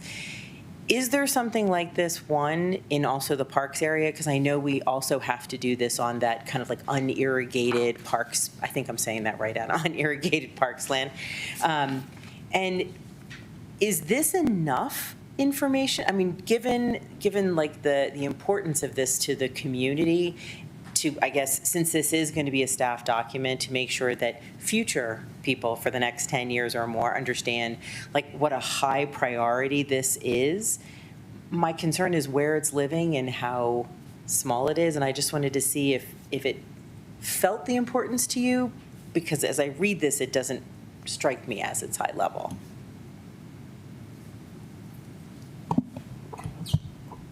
For us, it is. To your point, though, I think if there's a way to make it more prominent or to highlight the language, we can certainly consider that in the final draft for future people that would be reading this or implementing it. I do think, and I'd have to go do a word search of sorts, but we did take the feedback from the April meeting specific to reinforcing that message, and incorporated that pretty substantially throughout the document in all aspects, really. So I think that for what we're trying to implement, and in at least the short term, it's definitely got a high level of priority. Yeah, I'll leave it at that. I think for us, it's good, but, we can certainly consider ways to ensure that, number one, it is in parks, and number two, that it's highlighted.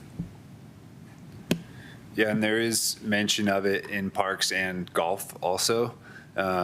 This idea of fire mitigation, I think how it fits into specifically open space with the concept of lands management, of as we do these restoration projects, as we increase the percentage of native grasses, get rid of things like smooth brome, that is supporting fire mitigation and managing those fuels. So my understanding from discussion with open space staff is that the fire mitigation falls under those, the land management, and kind of, the goals they all align, I guess, if that makes sense. So as we restore native grasses, we have better habitat, we're more resilient against wildfire. It kind of all goes hand in hand together. So that's why I think you see it kind of nested under that broader goal about the resource management. Okay. But yeah, the feedback's good. It's important. Thank you. I appreciate it. Other questions? Okay. I want to follow up on one of the questions that Councilmember Cooperman asked, which is if and when we adopt this, probably when we adopt this in some form, as to that figure 11, what are we going to be adopting? And what are we not going to be adopting? Are we going to be, is that going to set in priority, I guess, your future activity? Is that what we're talking about, or is there something different than that?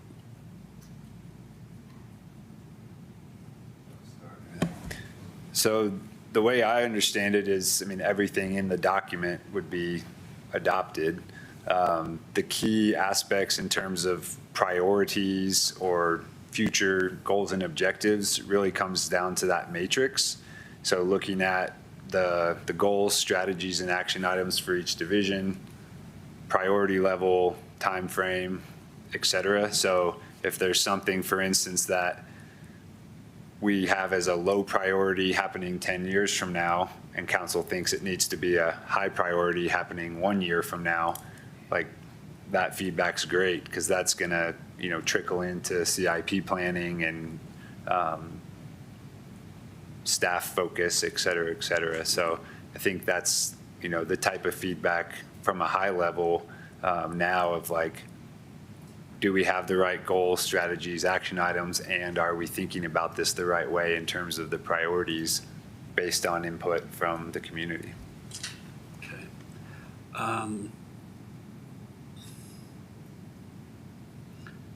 Got a couple of... I think Adam has a thought too.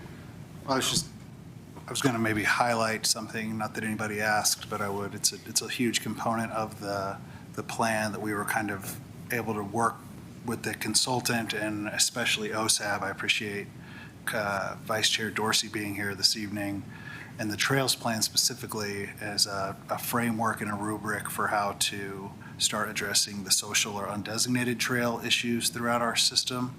And there will be a direct tie-in to that with the Figure 11 classifications based on current recommendations for what that's going to look like in the Trails Plan. So there's definitely a tie-in that impacts day-to-day maintenance and future larger scale investment. Another question I had relating to I guess this Trail 18. And I think, if I'm recalling, one of the emails that we received suggested perhaps running that along 96th. And I guess I was interested if you have any thoughts about that, whether that's something that was evaluated, and what your thought is around that. I'm not suggesting pro or con, I'm just interested in what your thinking process was around that. Yeah, so the intent of the maps was really to cast out ideas and see what are potential connections that could be made in the future. We had a trails workshop last November that involved a variety of stakeholders from different kind of perspectives and realms within the city. And some of that came out of that workshop of, opportunities for new connections. I think that trail in particular relates to the Red Tail Ridge and that kind of emerging development and how that might shift circulation patterns around the city, as well as the what do we call it? Acquisition, sorry, drawing a blank, of the Paradise Lane properties, and how that kind of extends to the north. So there's an opportunity there. I will say that in the prioritization of the different trails, the feedback that we got, that specific trail was not a high priority. So we asked, for instance, the OSAB group and Trails Task Force of these, 20-something different potential trails, which are your top 5. That trail was not in the top 5. So from that standpoint, I don't think that particular trail is something that we're looking at as a high priority item. It was more captured on a map for the purpose of conversation and feedback collection and where the community interest is in not only that connection, but 20 others around the city, in addition to underpasses, regional trail connections. There's some different layers to that mapping that was done. So that's kind of where that trail falls in the bigger picture. So tell me if this is right, that that's sort of that's in the category of things to be determined later. It's not something that we would be, if we adopted this, we would be adopting that particular piece of it.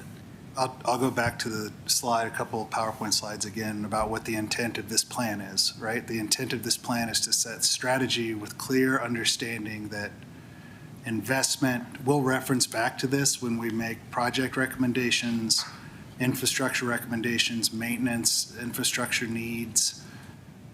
It's not intended to be overly prescriptive. It's intended to showcase an incredibly high amount of public feedback that we were able to attain that leads us to saying what we say we think the community would like to see implemented out of this plan.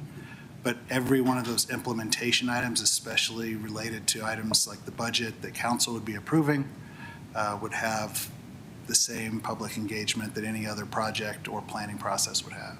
Good. Thanks. Any other questions? If there are any more questions, we'll take public comment. First up is Matt Jones, followed by Cindy Bedell.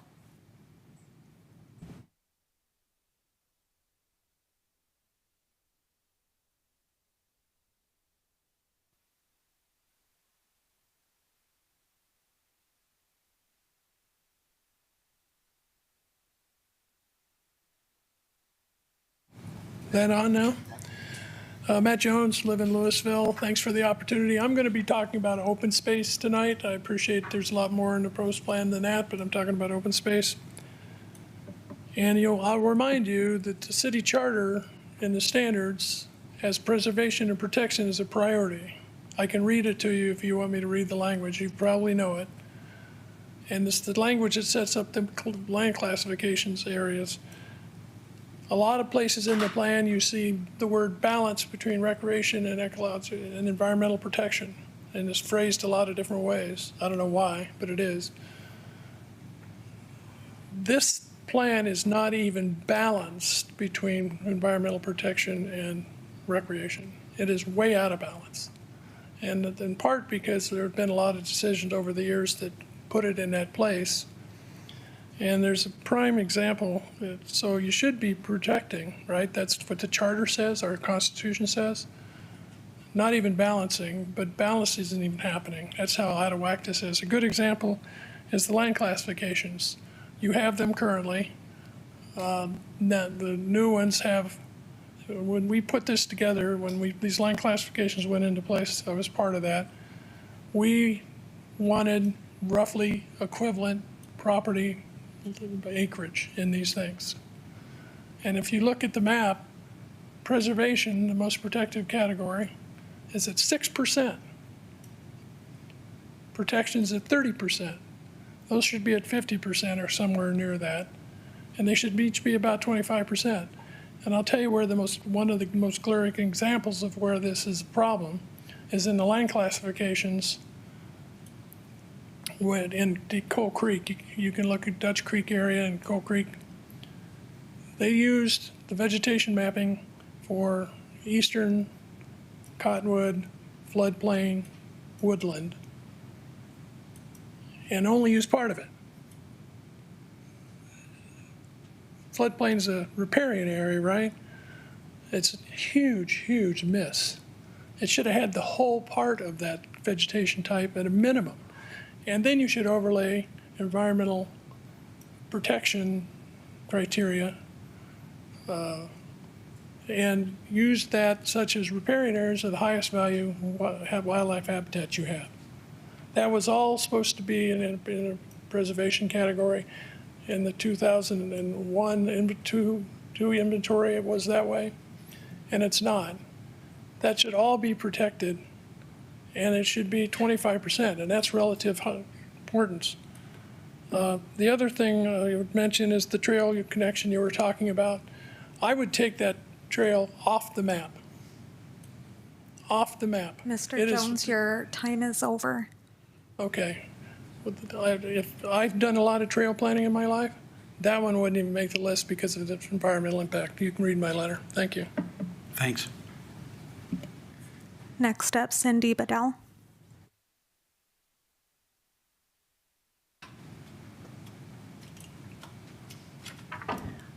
Oh, hi, can you hear me? Yeah. So I'm Cindy Bedell. I live in Ward 2. And first of all, I want to thank the Open Space Parks and Rec Department for everything they do. It's a wonderful amenity, and I really enjoy it.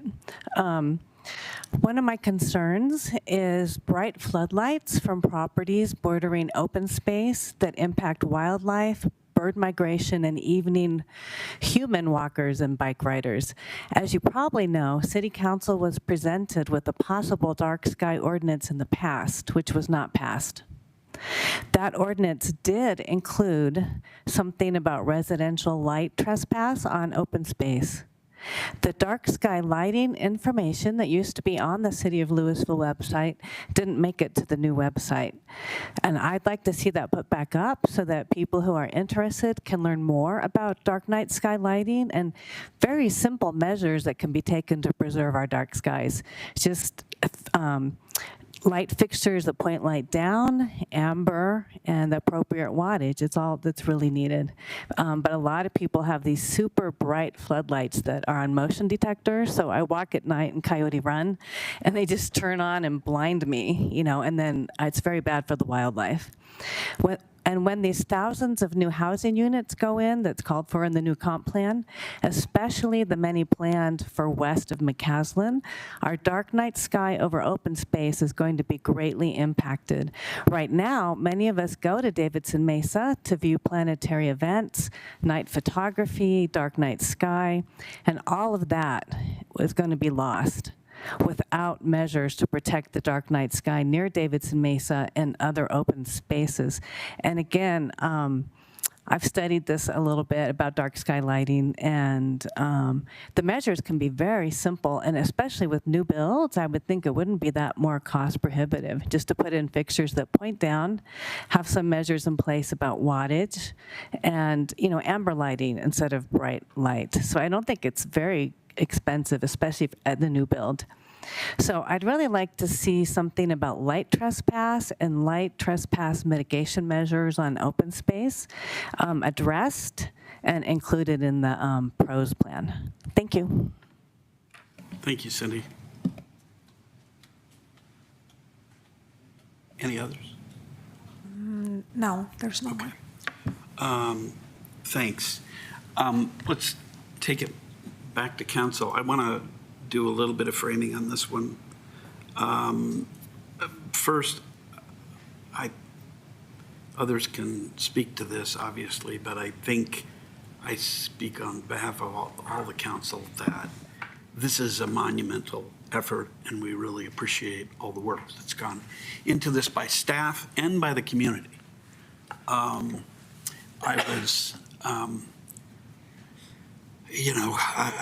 looked at the community engagement, and we've talked about this a bit, and I thought it was a really good example of community engagement following on to the comp plan. But it's actually more community engagement than in the comp plan. And I really appreciate that. I think this is, open space and parks are huge assets to the city, and we all want to protect them, not just because the charter says we have to protect the open space, for example, but because it's critically important to who we are. And it's worth maybe reminding us, based on some of the stats there, that we have 34 parks, 173 acres of parks. That's about, 8.2 to 8.5 acres per thousand. That's below the average nationally, and it's below the average in our peer communities by a pretty significant amount. But those are very important to us, and especially as we attract families and so forth, that's an important concern in this. On open space, I think it's important to recognize that although there are 675 acres of city-owned open space, there's 2,000-ish acres that are owned not necessarily by the city, but others as well. So, and we're second only to Boulder County, and that, it makes me very proud, but it also, certainly informs the process. The North Star certainly for open space is the charter, as Matt Jones said. We can talk in just a minute about that piece, but it's pretty important. The two documents are going to be community documents, though. They have been drafted with respect to this wide community input, and I am confident in the staff and the work that's been done that the content is consistent with that input. These are drafts. We're not making a decision tonight.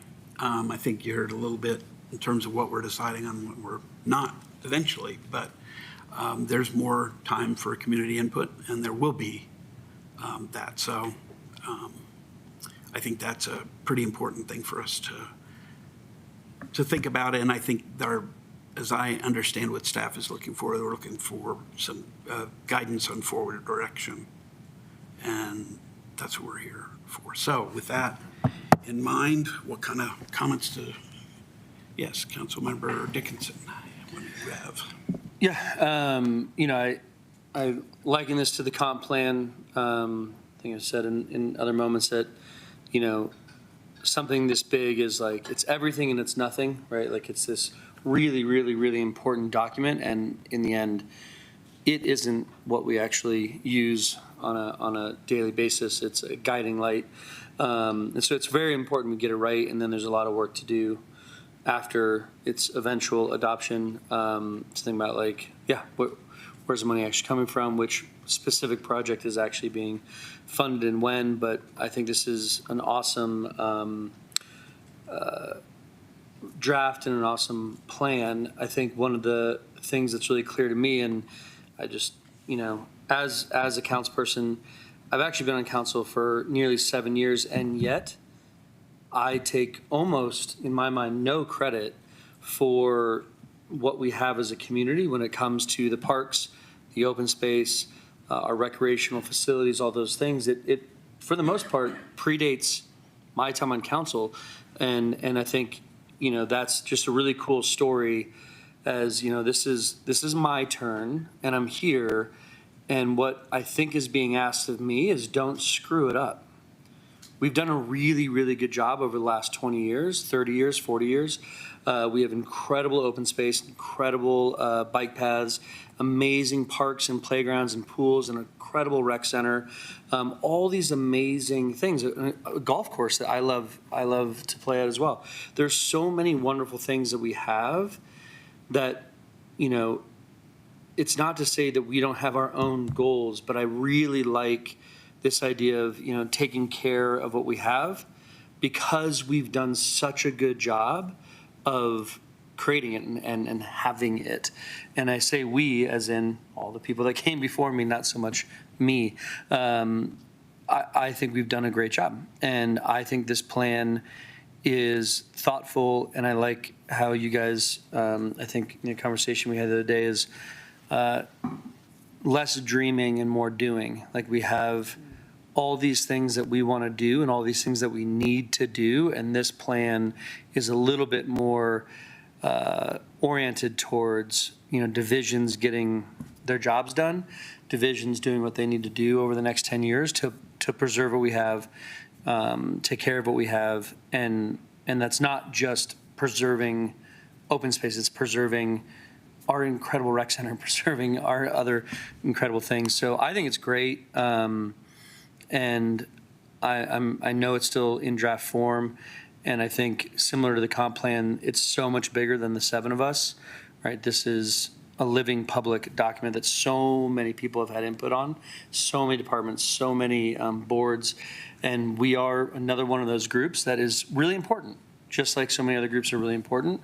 I don't currently have, certainly nothing substantial to change. I think it's really well done, and I think we've gotten a lot of positive feedback, both directly, people speaking to me, and indirectly through comments I've heard from all sorts of people, talking to all sorts of people. But I think you guys have crushed it so far. It's not done. I'm excited to hear other people's continued feedback and to see what the next iteration looks like. But super impressed. Others, yes. Councilmember Hafner. Yeah, thanks. I know I've shared a lot of my feedback directly with staff. I think there's a lot of things to like in here in terms of the amount of community input. I think we have a lot of really good sort of statistical information about what people asked for, sort of what does the wish list look like in terms of what people want. I think there's a lot of great descriptive information about what conditions are like now, especially in the trails plan. I think there's a lot of that good information. The vegetation survey, the existing condition, the needs assessment. The thing that I struggle with is I look at the action items and a substantial majority, well more than 50%, feel just really generic. like, let's align our budget with our priorities, you know, let's assess our needs and then figure out what to do about our needs. And I don't know that it's going to be at a point for me where it's like, oh, let's go back and tweak those. I think it's kind of past that point now. And so the thing I'm struggling with, and I guess my question to all of you is, and I think that the mayor was getting at this a little bit with his questions or something similar, is what does it mean if we adopt this as a plan, right? I mean, a lot of the things in here, to me, are like, they're great wish list items, they're great best practices, like we should align our budget with our priorities. I agree with that, and certainly wouldn't reject that idea. At the same time, it doesn't, the last time we were in here with a consultant, he said, this is gonna spell out what we're doing in year 1 and year 2 and year 3, and it's gonna be specific actionable items in that sort of checklist to check off. I don't totally see that here, and I'm struggling a little bit with how we adopt this as a plan, when at least in my mind, it doesn't quite rise to the level of a plan that we could implement in a meaningful way, while at the same time it has lots of value in terms of what does the community want, what are good practices for managing open space and parks and recreation. So that's where I'm at, and certainly don't want to discount all of the work that went into it. I know there's a tremendous amount of work and community engagement, and I think the most valuable thing we got out of it is the results of the community engagement and the research into things we might do. I just would hate to be sort of locked into saying these are all things we're going to do. Like if we did all the high priority and ongoing items, it would far exceed our wildest dream of available resources. So I think that's my piece. Thanks all. Other comments? Yes, Councilmember Fahey. I'll just build, on what Councilman Heffernan just said. I think that this isn't a plan. It's a guidebook. And so this is just going to guide us to the right plan and to the right outcomes without specifying, because we don't know what will be the best decision 2 years from now. This is going to guide us and say, you know, look at this and look at that and go this way, but this isn't the plan for what we're actually going to do. And so I think it's been wonderfully put together, and it does have the priorities of the public and the council. And so we're just moving forward in this direction, and we can change whenever we want. Do you mind if I just, is your proposal we take like long-range plan out of the title? Well, I'm not sure, well, this is the PROS guidebook.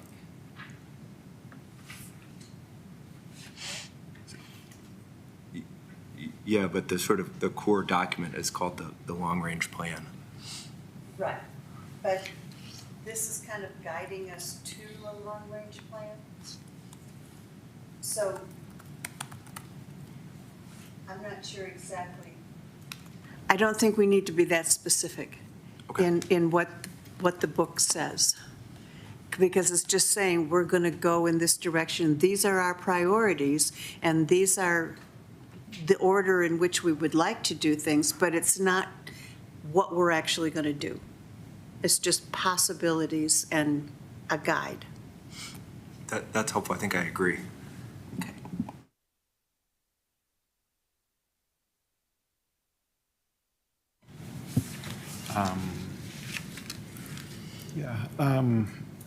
I guess, first of all, I sort of share Councilmember Heffner's concerns. I do think, though, that Councilmember Fahey's comment helps to allay that to some extent.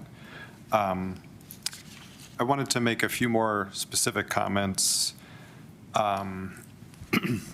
So reading through both the trails and the PROS plans, or whatever you might call them. So, you know, we have our guiding principles, we have goals, strategies, action items, but then we also have places where there are themes and where there are priorities and where there are recommendations and where there are challenges and opportunities and next steps. And I just feel like it's kind of, it needs to be less confused or less, or somehow these things need to be condensed. Like, because a lot of, I mean, if you go to a page with some priorities, or if you look at the challenges, a lot of those are reflected in the goals or the strategies or something like that. And I just find it's rather confusing to, to have like read the goals, but then in next steps, it's like, oh, wait, like there are these next steps, but they're not aligned with the goals. And I just feel like there could be a lot more clarity in how we present all of those different things. And a little aspect of that, like I think the challenges is very nice, especially like how it really seems to have come out of feedback. The opportunities just feel a little silly because they're just like the opposites of the challenges. So it's fine, but I just feel like it's a little silly. So that's one comment. Again, something I brought up yesterday with staff, which kind of feeds into that general comment. We on Engage Louisville, you can go look at all the survey results and such in full. I don't know if the idea is to include those as appendices in the guidebook or not. That might be a nice idea. But I would just like to reiterate, I feel a little bit like it's reading the two plans by themselves. It's a little hard to understand how the community feedback sort of directly flows into all the goals and strategies and so forth. So I don't know, if that could be clarified in some way, I think that would be helpful too. Okay, and then a little bit more specifically than that. So let's see. I'll just go through a few different comments. There's talk about parking facilities at, I think, both trailheads and open space properties and parks maybe. But I didn't really see anything about bicycle parking at those locations. Let's see, in terms of the map with the ideas for trails and so forth, I think that's a great part of the trails plan. I would just see, and in that section, there is an introductory paragraph that, sort of explains the context for those maps. I would just think about making it more explicit, like on the maps themselves, like these are ideas, or just to be very clear, like these are ideas that our community has about where we could do all the improvements, but they still have to then go through that whole kind of process that you lay out in the plan. Just make that more explicit than it is at the moment. Let's see.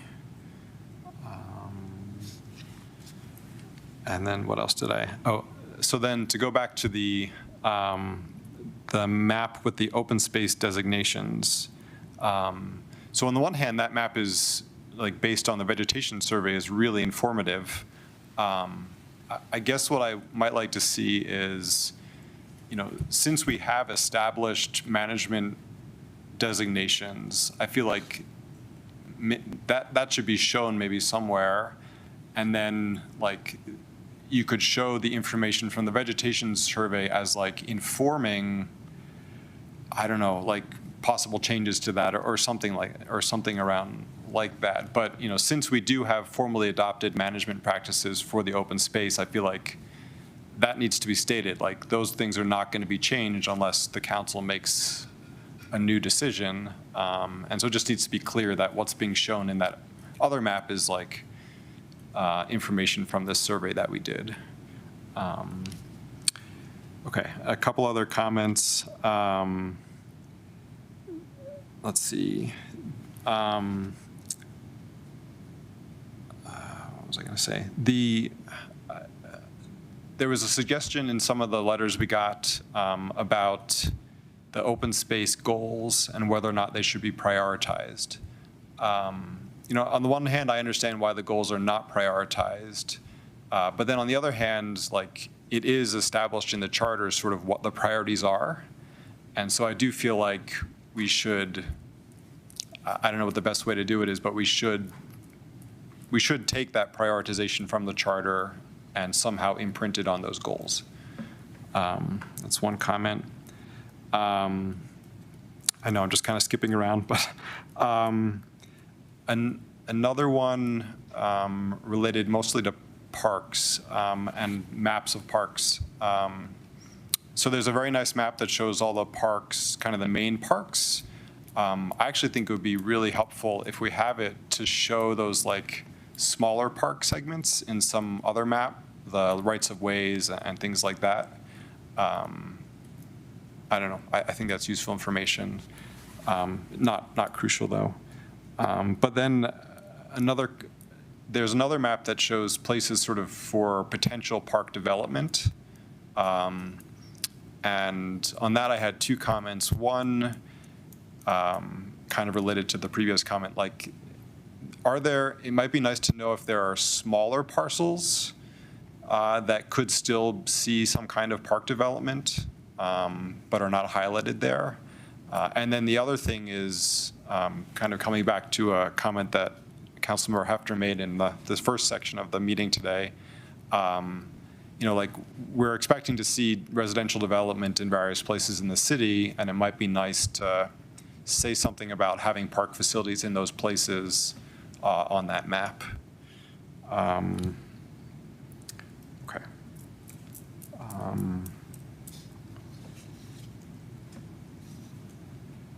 Okay. Maybe I have one more comment about the golf course. I don't know, maybe this didn't come out in the community feedback, but there was nothing that sort of addressed like the golf course as a municipal golf course, or not very directly, I felt like. And I was just wondering, like, did we get any feedback about, like, this being the community's golf course, a municipal golf course rather than some other type of golf course? And I don't know if that came through or not. I thought it might be interesting if there were something around that. Okay, maybe, yeah, those are some comments. I think that's all for now.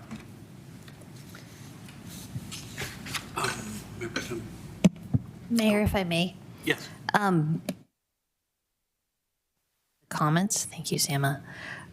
It's important to reflect that, as these comments are made, we take these, unless we hear otherwise, as direction from all of council, that you want us to make these changes. And so it's helpful as these comments come up to get clarification from council as to, is there a majority support for some of these requests? Because the next steps would be for Adam and Brian to take this and then make these modifications. And also, we appreciate these comments. I think that's part of the direction that they're looking for tonight as well, as we obtain additional public comment, as we obtain additional council comments, because you'll continue to review these and have comments. Like, how do you want us to take this in? And if staff's goal is to bring this back in October, is that a realistic goal? Or do we need to take these comments, bring it back again, because there's probably going to be additional comments, and then say, where are we drawing the line on this? Or are we just bringing this forward as the best bet of what it reflects from a community standpoint and then also from a council standpoint? And then just one other thing that I really want to highlight, and Brian, if you could go back to this slide, the plan intent. The intent of this was to gather input, establish direction, and set priorities. As we've noted, we've had tremendous community input on this. We'll continue to have community input on this. This is, as much as this has been an outward-facing process, once this moves forward, it's going to be more of an inward-facing implementation document. And so, staff wants to make sure that it represents council and the community's priorities, because it really is going to be a great decision tool.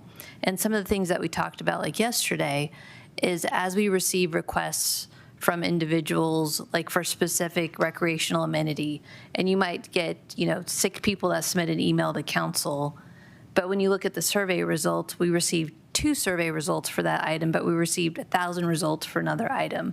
That helps council and staff determine what projects move forward. And to Councilmember Hefner's point, this document, while initially intended may have been to outline more details related to projects, I think we're at a good point. I trust staff to take this to the next step in terms of development of projects, particularly with the challenges that we have with our budget and the CIP and capital funding and figuring out prioritization based upon the funding available. I would not, while the consultant is helpful, I would not rely on the consultant to make those recommendations or decisions. I would rely on staff to do that. And so I just want to say that I'm very appreciative of staff and how you've gotten it to this point. And it is very valuable. And when I hear staff say this is what we need for the next 10 years to be able to operate this department and be able to present options to council that are supported by statistically valid information and supported by a lot of input from the community, that means a lot. And, I truly appreciate all the effort. I appreciate council's input on this. I appreciate the public comments. And as you noted, tonight is not adoption. We will continue to make these changes, but it is important for staff to understand what are the specifics of what you would like to see in the next round that comes forward, so that we're making sure that we're using our time most effectively. Thank you. You anticipated me. I haven't made my comments yet, and I want to try to bring together and try to summarize some of the things that I hear so that we can move forward and answer some of the questions that you've raised, City Manager, because I think those are really important, particularly practical questions about how we proceed. I really wholeheartedly think of Councilmember Cooperman's observations and recommendations are terrific. And maybe to the point, I think part of this that is difficult is what's always difficult in this, which is the level of specificity and the level of generality that we bring to this. And, almost all of the comments, kind of wrestled with that. I agree, especially with if we can kind of clean up the many different descriptions and reference points of plan, strategy, goal, priorities, challenges, strategy, next steps. I think it'll read better for the public, for us. I think we can, that'll provide a good lens in which to see this in a way that I think it's harder now.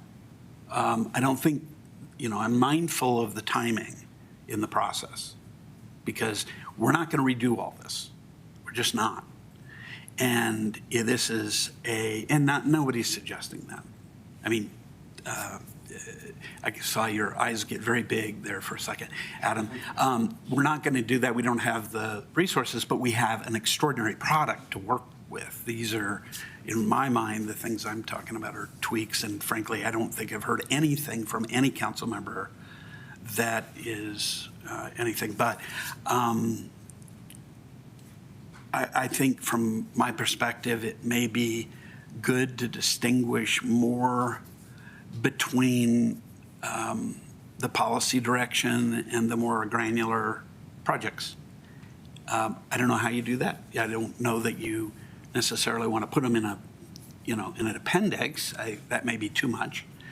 But I think linking them to the goals and linking them to the public comment a little bit more tightly will be, I think a better result, at least for me. On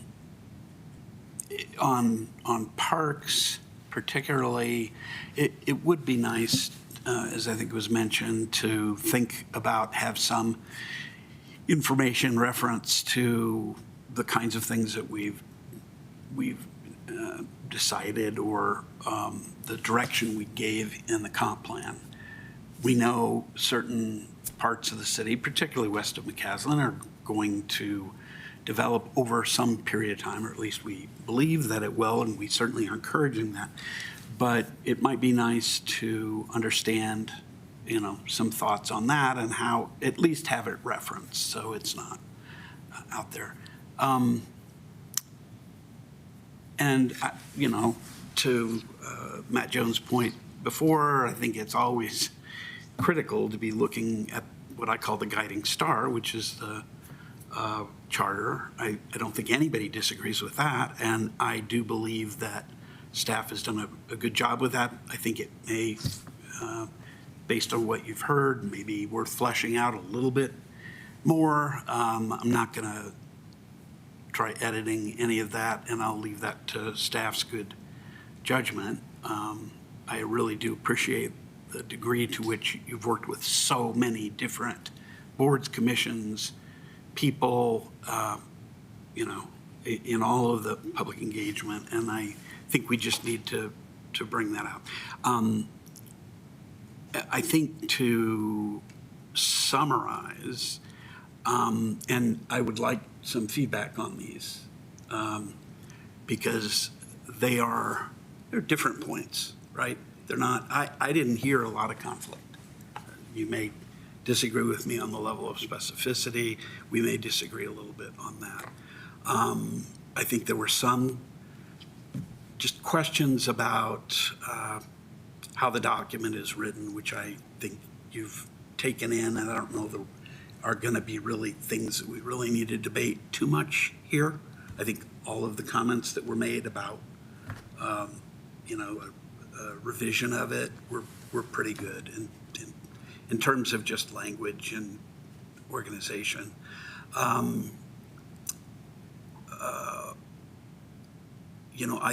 think one thing I certainly heard was the need to establish connections between a little bit better than perhaps was done between the vegetation survey and the open space map, and address, perhaps a little bit more what the decisions were internally to get to that point. I think we talked a little bit about, parks, where parks might be built. I think we talked a bit about maintenance. I heard that coming particularly from Councilmember Dickinson, that it's really important to address and maintain what we have and do it well. I don't think it ought to be in there in the language, but don't screw it up. It is not a bad thing. We've got a really good sense of, I think we've done pretty well on open space, and there's some disagreements around that, but I do think we need to we are building on that, and I do appreciate affirming that. A couple of other things. I may have mentioned this, but just sort of the distinguishing between policy areas that council really needs in there and has talked about, as opposed, and that we're going to be really adopting as a main issue. I mean, we're going to be adopting the whole thing, so I don't want to minimize, but I think distinguishing the major policy goals from the more granular projects and so forth is something I've heard from several folks. Let's see. Those are the main things that I've heard, but first, I don't know there any people agree with the way that the ones that I've stated should be in there, but two, whether I've left something out. Yeah. Councilmember Hefner. Yeah, so I guess I think about it in a slightly different way, which is it's been, the better part of 2 years of engagement. I am reluctant to insert ourselves directly into the editing process. I think this is all, in my view, this is all useful feedback to staff, and they should sort of think about it and chew on it and consider whether it makes sense and whether there's sufficient remaining resources to accomplish the feedback if it does make sense. I don't know that I'm especially comfortable sort of directing fine-grained adjustments at this point, and the one that I think most of them I don't necessarily object to. I just don't want to sort of write from the dais. The one I do think might be a problem is sort of substantial reorganization to try and collapse the recommendations and opportunities and all, action items into a more better organized format. Like, that would be nice, but as I understand it, we've run through almost all of our $400,000 budget for this, and I don't want to send a consultant back to rewrite the whole report to organize it differently. Even though, I think I share the quibble about, Councilmember Cooperman said it very well, that there's like a lot of different action items and recommendations and things sort of scattered about, and it's difficult to follow them. I also don't know if it's the best use of our remaining dollars to try and fix that. So back to sort of the bigger picture, my preference would be to let staff continue through the remaining engagement window, consider this input as part of that engagement window. And then I really don't know, and others may feel differently, like I don't know that I necessarily want to adopt this as a council plan per se. I think maybe we receive it as like, the plan that we have. We receive it from staff and say this is good work and important work that you'll be able to use in the future. But I don't know if I'm at the point where I want to, sort of do a resolution saying this is the plan for the city. And so in that vein, I'd prefer to let staff just continue doing the engagement they've done. Let me clarify one thing. I said I think I'm not interested in the staff doing a rewrite either, and I'm not sure Councilmember Cooperman was. But, these are, I think, suggestions. There's a few suggestions, and certainly the budget for this is we don't want to blow. We've already spent plenty of that. We don't have very much left. And we do, we trust you in terms of taking the input that you've had and you decide what you want to do with it. I think the suggestions have been useful, but, and I think it's interesting. It's an interesting question about whether we adopt it or not. It includes policy level recommendations, and I think not to adopt some form of it is, I think, a real problem. I understood that there may be parts of it that you don't want to adopt, but I think that's what staff has presented, what we have directed them to come up with, what has been spent in terms of the consultant and the public process. I think it would be irresponsible not to see that process through. Anyway, I'll leave others to kind of debate that, but it's an important point. I think what it may augur for is more time for staff to work on things as much as they expect, as opposed to trying to push this too fast to the October deadline, which I don't know is it's not a hard and fast deadline, especially given the time that has been spent. But others? Yes, Mayor Pro Tem. I have a question for my Ward 3 team member. Help me to understand from your point of view the difference between adopting it for council adopting it versus it being a staff document. Walk me through that. Yeah, so I mean, I think of it as, are we signing off sort of that these are the right set of recommendations and priorities that have been sort of informed by our input? And at least what I'm looking at, especially with respect to the long-range plan, less so with respect to the trails plan, it's more of just a sort of a summary of a lot of information. And so to sign off on it as a plan and thinking about 10 years into the future when most of us, probably all of us, won't be sitting here, and some proposal comes forward and it's like, well, that's in the plan, we should go do it. There's like, this plan could justify almost any idea. It just speaks in such broad generalities that I would rather have it as a tool than a plan, and maybe it's just a semantics thing. I think about, like, for example, the police strategic document that was presented to us, which was really a police department ideas that weren't substantially informed by us on a policy basis. It was just sort of brought to us as, here's some ideas we have and we're presenting it to you, and this is all interesting information. And I think we heard it and said, that's great, we've received your strategic document, but I don't think we adopted that as our plan. I think we did a similar thing with the sustainability plan, where there was some question about, does this really reflect the sort of cost-benefit analysis we were interested in?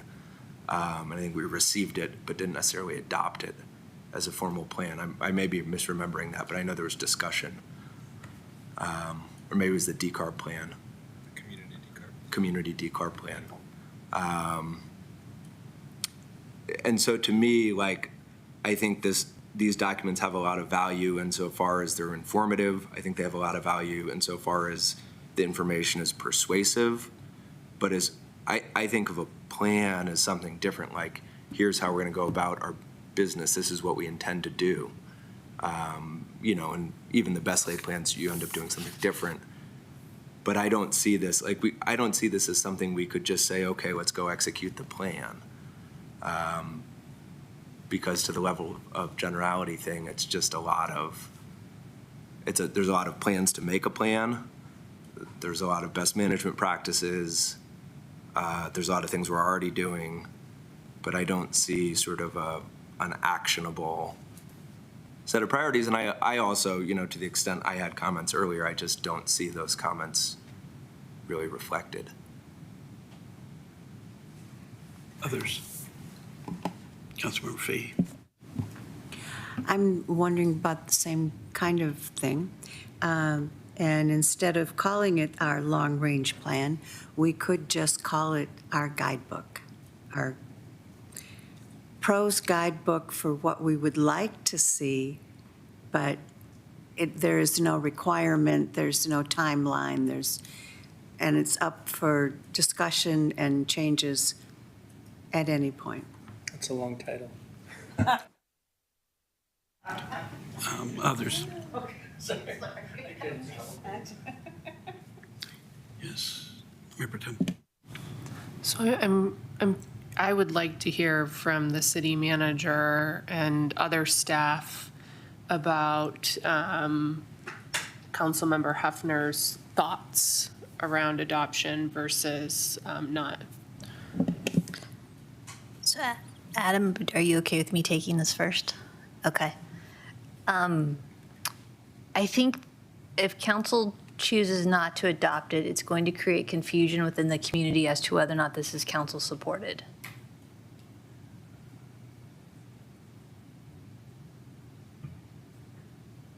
We have other plans within the city that are not council adopted. There's a stormwater plan as you noted, there's the decarb plan. But I think that has also created questions within the community of like, well, you created this plan, but why didn't council adopt it? Is this your official plan? Or is this just staff's plan? And so for staff, I think it'll be confusing too, because as there's inquiries from the community, or we are referencing this plan to say why we're not putting something forward as a recommendation, then that could be challenged in terms of, well, this wasn't adopted by council, so does this represent council's feelings on this too? So that's, Adam, do you have anything to add on that? Or Sama as well?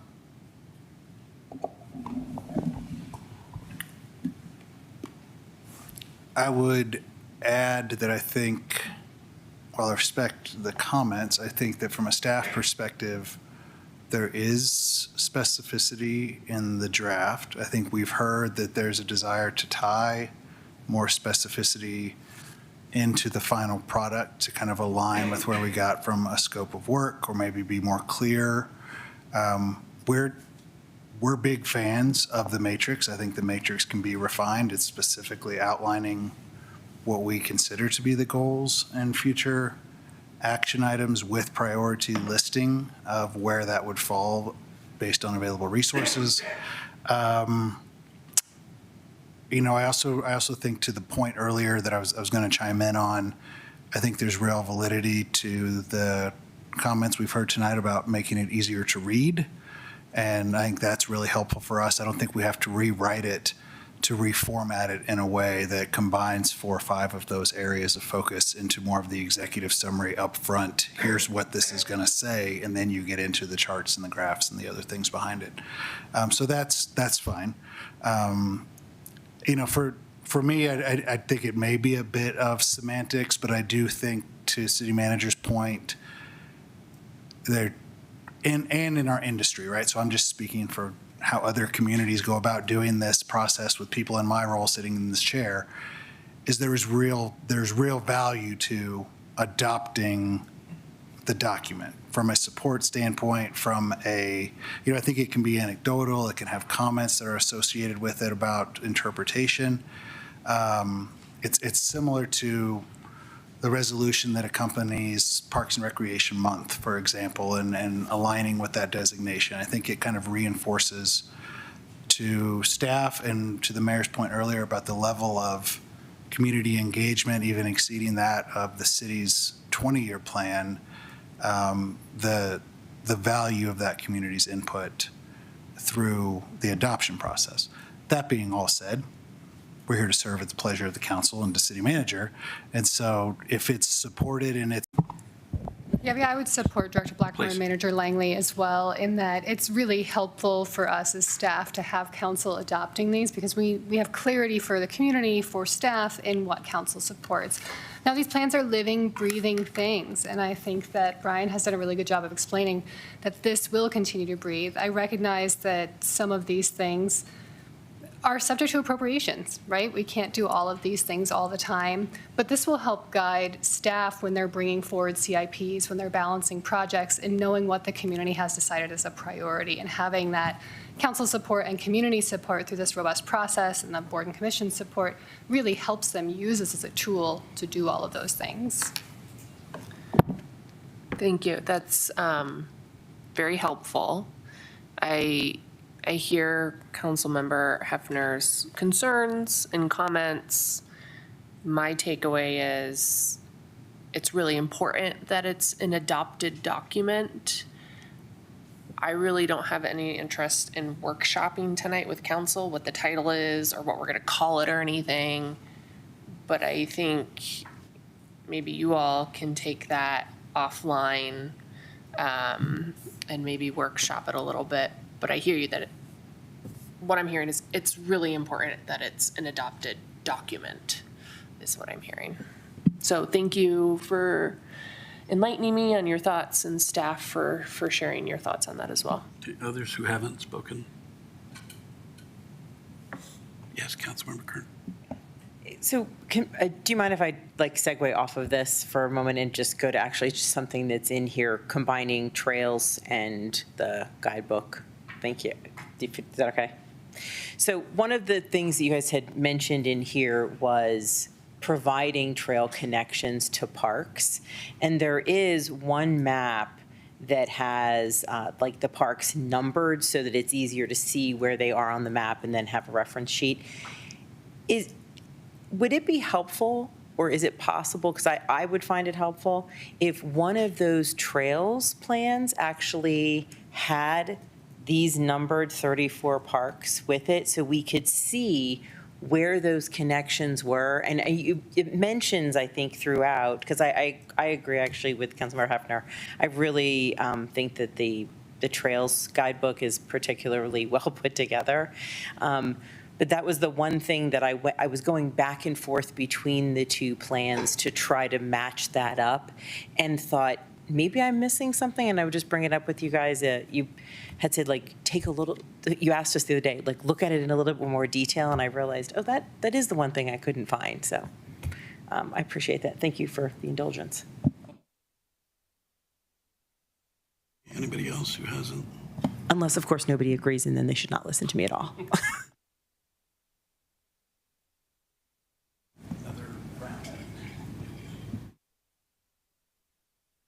I don't think you have, actually, on this issue. I don't know, I mean, I guess we never maybe made it explicit in our previous conversations, but I just sort of assumed all along that we would, eventually this would come to us and we would vote on whether or not to adopt it. So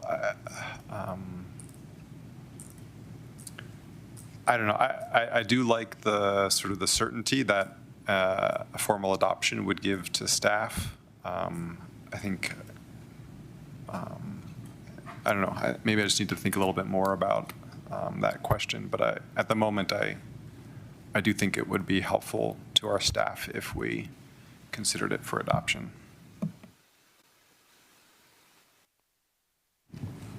I agree. I think that staff needs the assurance that we're supporting what they've done, and the public needs to know that we're supporting what the staff has done.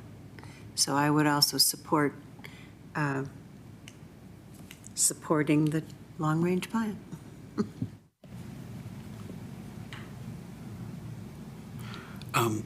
I guess I want to push this a bit, because I'm very concerned about where we are right now. I think we can take a vote about how we do it. We've given direction on this for some time. Now, there could be a question, of course, whether you followed the direction or not. I happen to think you did. Generally, there's things that we all probably disagree with. It sounds like the Trails plan, I haven't heard anybody complain about that. So that one, it would be awfully odd, in my view, to accept the Trails plan and not do the same with the Pross plan. I think it would be equally bizarre to all agree on the Trails plan and not adopt it. But how much have we spent on this? What is the budget for it, and how much have we spent? It's a $400,000 total budget, $300 for the long-range plan, $100 for the trails. We have $14,000 remaining in contingency and $5,000 contractually obligated. Yeah. I mean, when I say it's irresponsible, that's what I mean. I can't imagine anything. I certainly haven't done anything in 14 years on council where we had an idea, and I don't think there was any question that we were headed toward adoption, where we just said a month left to go. Maybe not.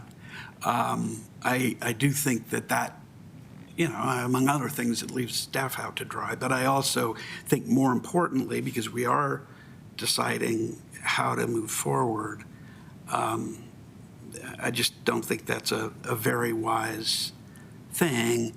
I can speak to one thing that Councilmember Hefner had mentioned.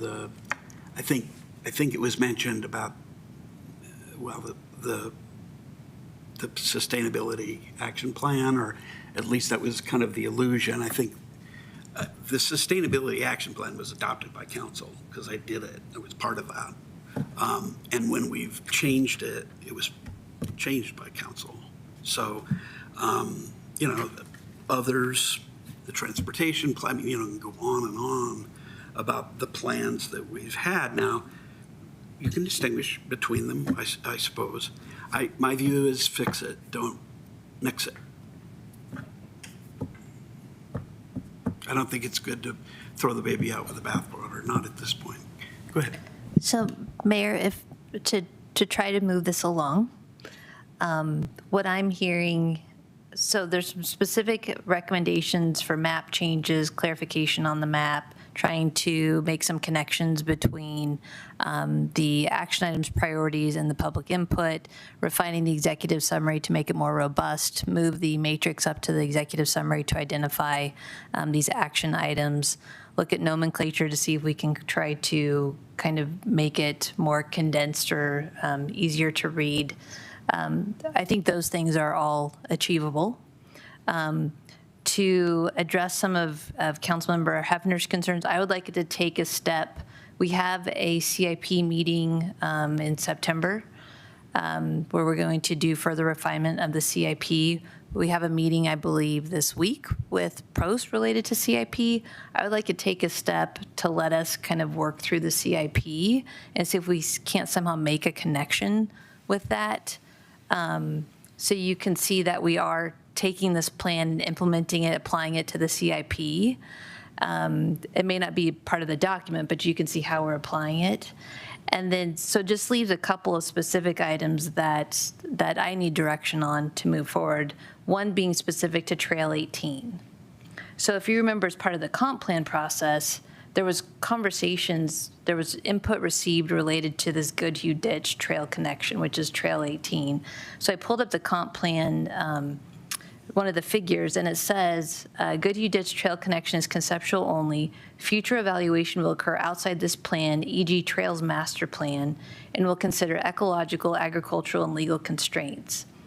So the comp plan says that this trail will be, considered as part of the Trails Master Plan. So we do need direction at some point as to if you would like to have this connection removed from the plan, if you would like further consideration of this Trail 18, if you would like further clarification of the Trail 18 to say, additional feasibility studies will need to be required before this is conceptual only, kind of similar to the language that's in the comprehensive plan. So that's one of the specific items. And then we've heard, through some of the emails received today, we'll condense those, give you some themes from the additional public comment that's received, note how we've addressed it. The other thing that I want to point out that I, hear clear from Councilmember Cooperman in terms of this, and some of the others of you related to this open space map that's based upon a vegetation survey versus a map that is the actual council designated classifications. We can address that as well. And just to note that that's based upon a vegetation survey. So I think a lot of these things can be addressed. We do need specific direction related to Trail 18. And if you would give us some time to go back and kind of digest all of these comments and come with a recommendation to move forward. If the council is inclined to both give you what you need and staff to go back and do the reworking, the time is going to have to slip. I mean, based on where we set it, right? This is not going to get done, or is I think it's to be determined. Okay. Some of this information exists already. And so from a mapping perspective, it might be additional paragraph that's added to the map, or it might be taking a map from another source. I'm looking to Adam and Brian. I think we need to have more conversation as to if this is going to make the timeline slip. Some of these things are pretty straightforward to address. Others we already knew were going to take a little bit more time in terms of moving things into the executive summary. So I wouldn't not ready to say that it's going to slip right now. We need to review it more. It's fair enough. It's premature. That's what I'm hearing. Well, why don't we take the smaller, if you will, it depends whether it's a small or big issue, but it's not the big issue that Councilmember Hefner made. How do people feel about the that Trail 18? Yes. Member Tim. Thank you. I think there's a desire from the community to have connection. And I would be in favor of making sure it's clear, like we did in the comp plan, that it's conceptual and additional due diligence would need to be had before anything were to be implemented. But I do believe people want a connection between RTR and downtown and other places within our community. Councilmember. Yeah, I would agree, but I would also say that includes 17, 18, and 19, all three of which are heading south and are in the necessary to be expanded and evaluated.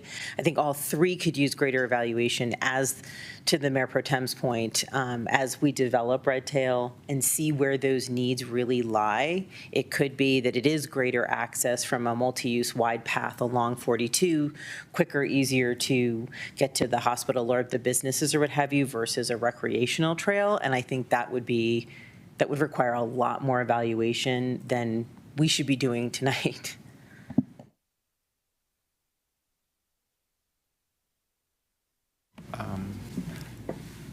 I mean, the staff can correct me, but, you know, the way that I look at that map with the possible future connections is like, we went out to the community and we asked them where they want to see connections. And then we tried to summarize that, and this is the summary of that engagement. And so, like, I don't have any problem just showing that. I just would want to be very clear, like, this is the status of that map. Like, these are things that are ideas that our community had. But, you know, to move forward with any of them, we'd have to go through that process of figuring out, you know, should we actually go through with any of these? Councilmember, just to make that very clear. Could I just read from the plan and see if this solves the issue?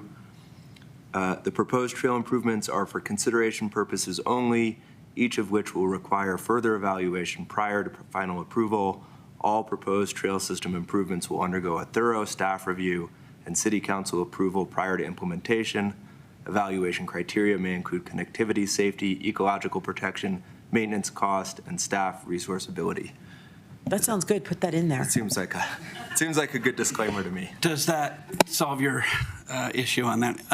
To the larger point, I guess at this stage, I mean, I think we've had good discussion about whether to adopt this or whether we're heading to that direction, whether people ultimately choose to vote for it or not.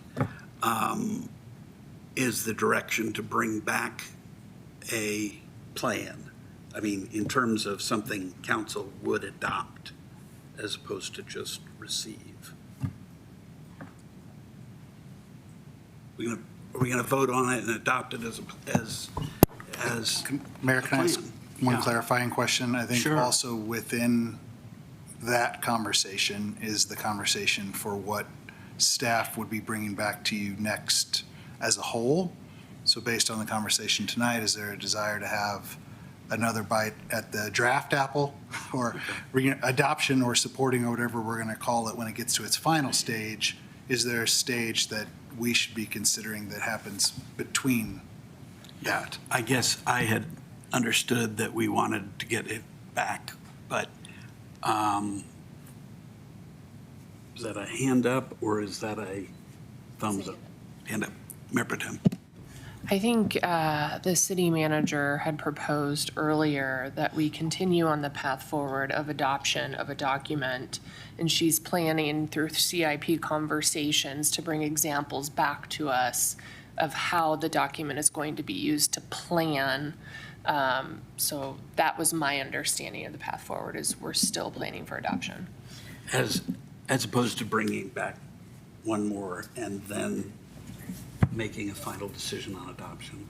Well, I think we are now blending together two separate things. So the question you asked was, are we going to adopt the document or are we going to receive and file? And I think the city manager earlier had proposed we move forward with adoption because she thinks she can show us how it's being used as a plan through some CIP conversations with staff.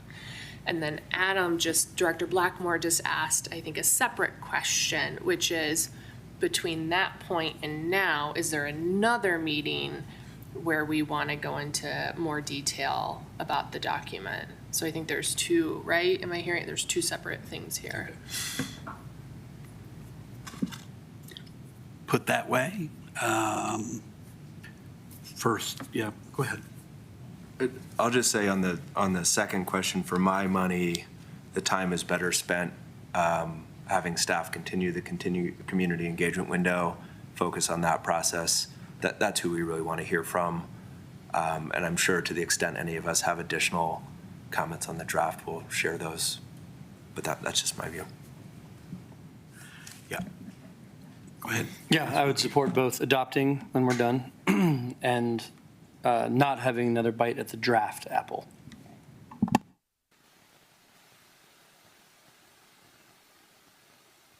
Fair enough. I keep trying to find places where staff might want another chance to come back. I think that it sounds like we want to keep moving toward, one, to get the public input, two, to keep working toward a draft that we come back ultimately for adoption.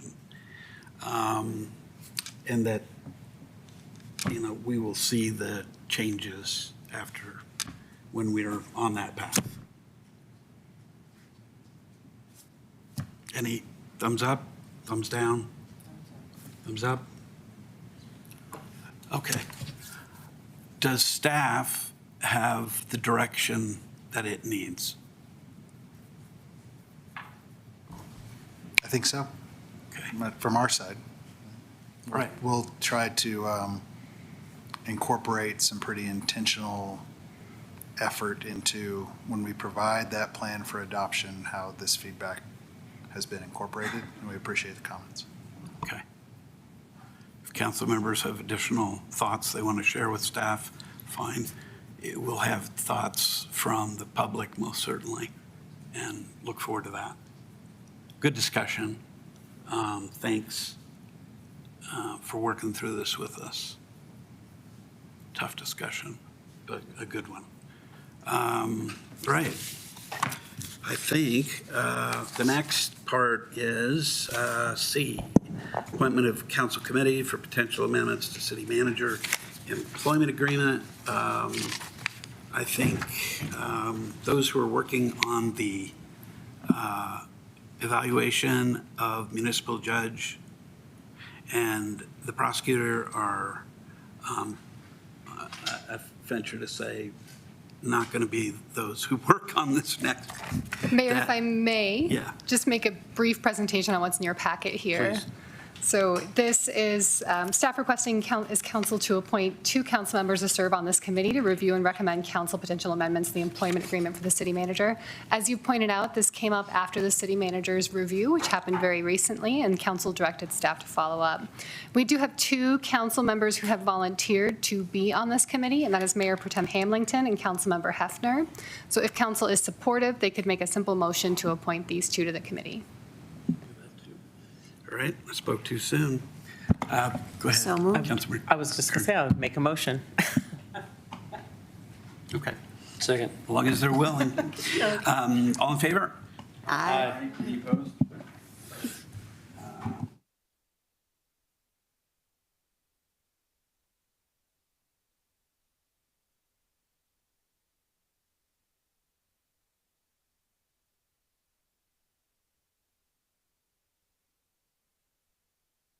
So moved that we adjourn. Second. Aye.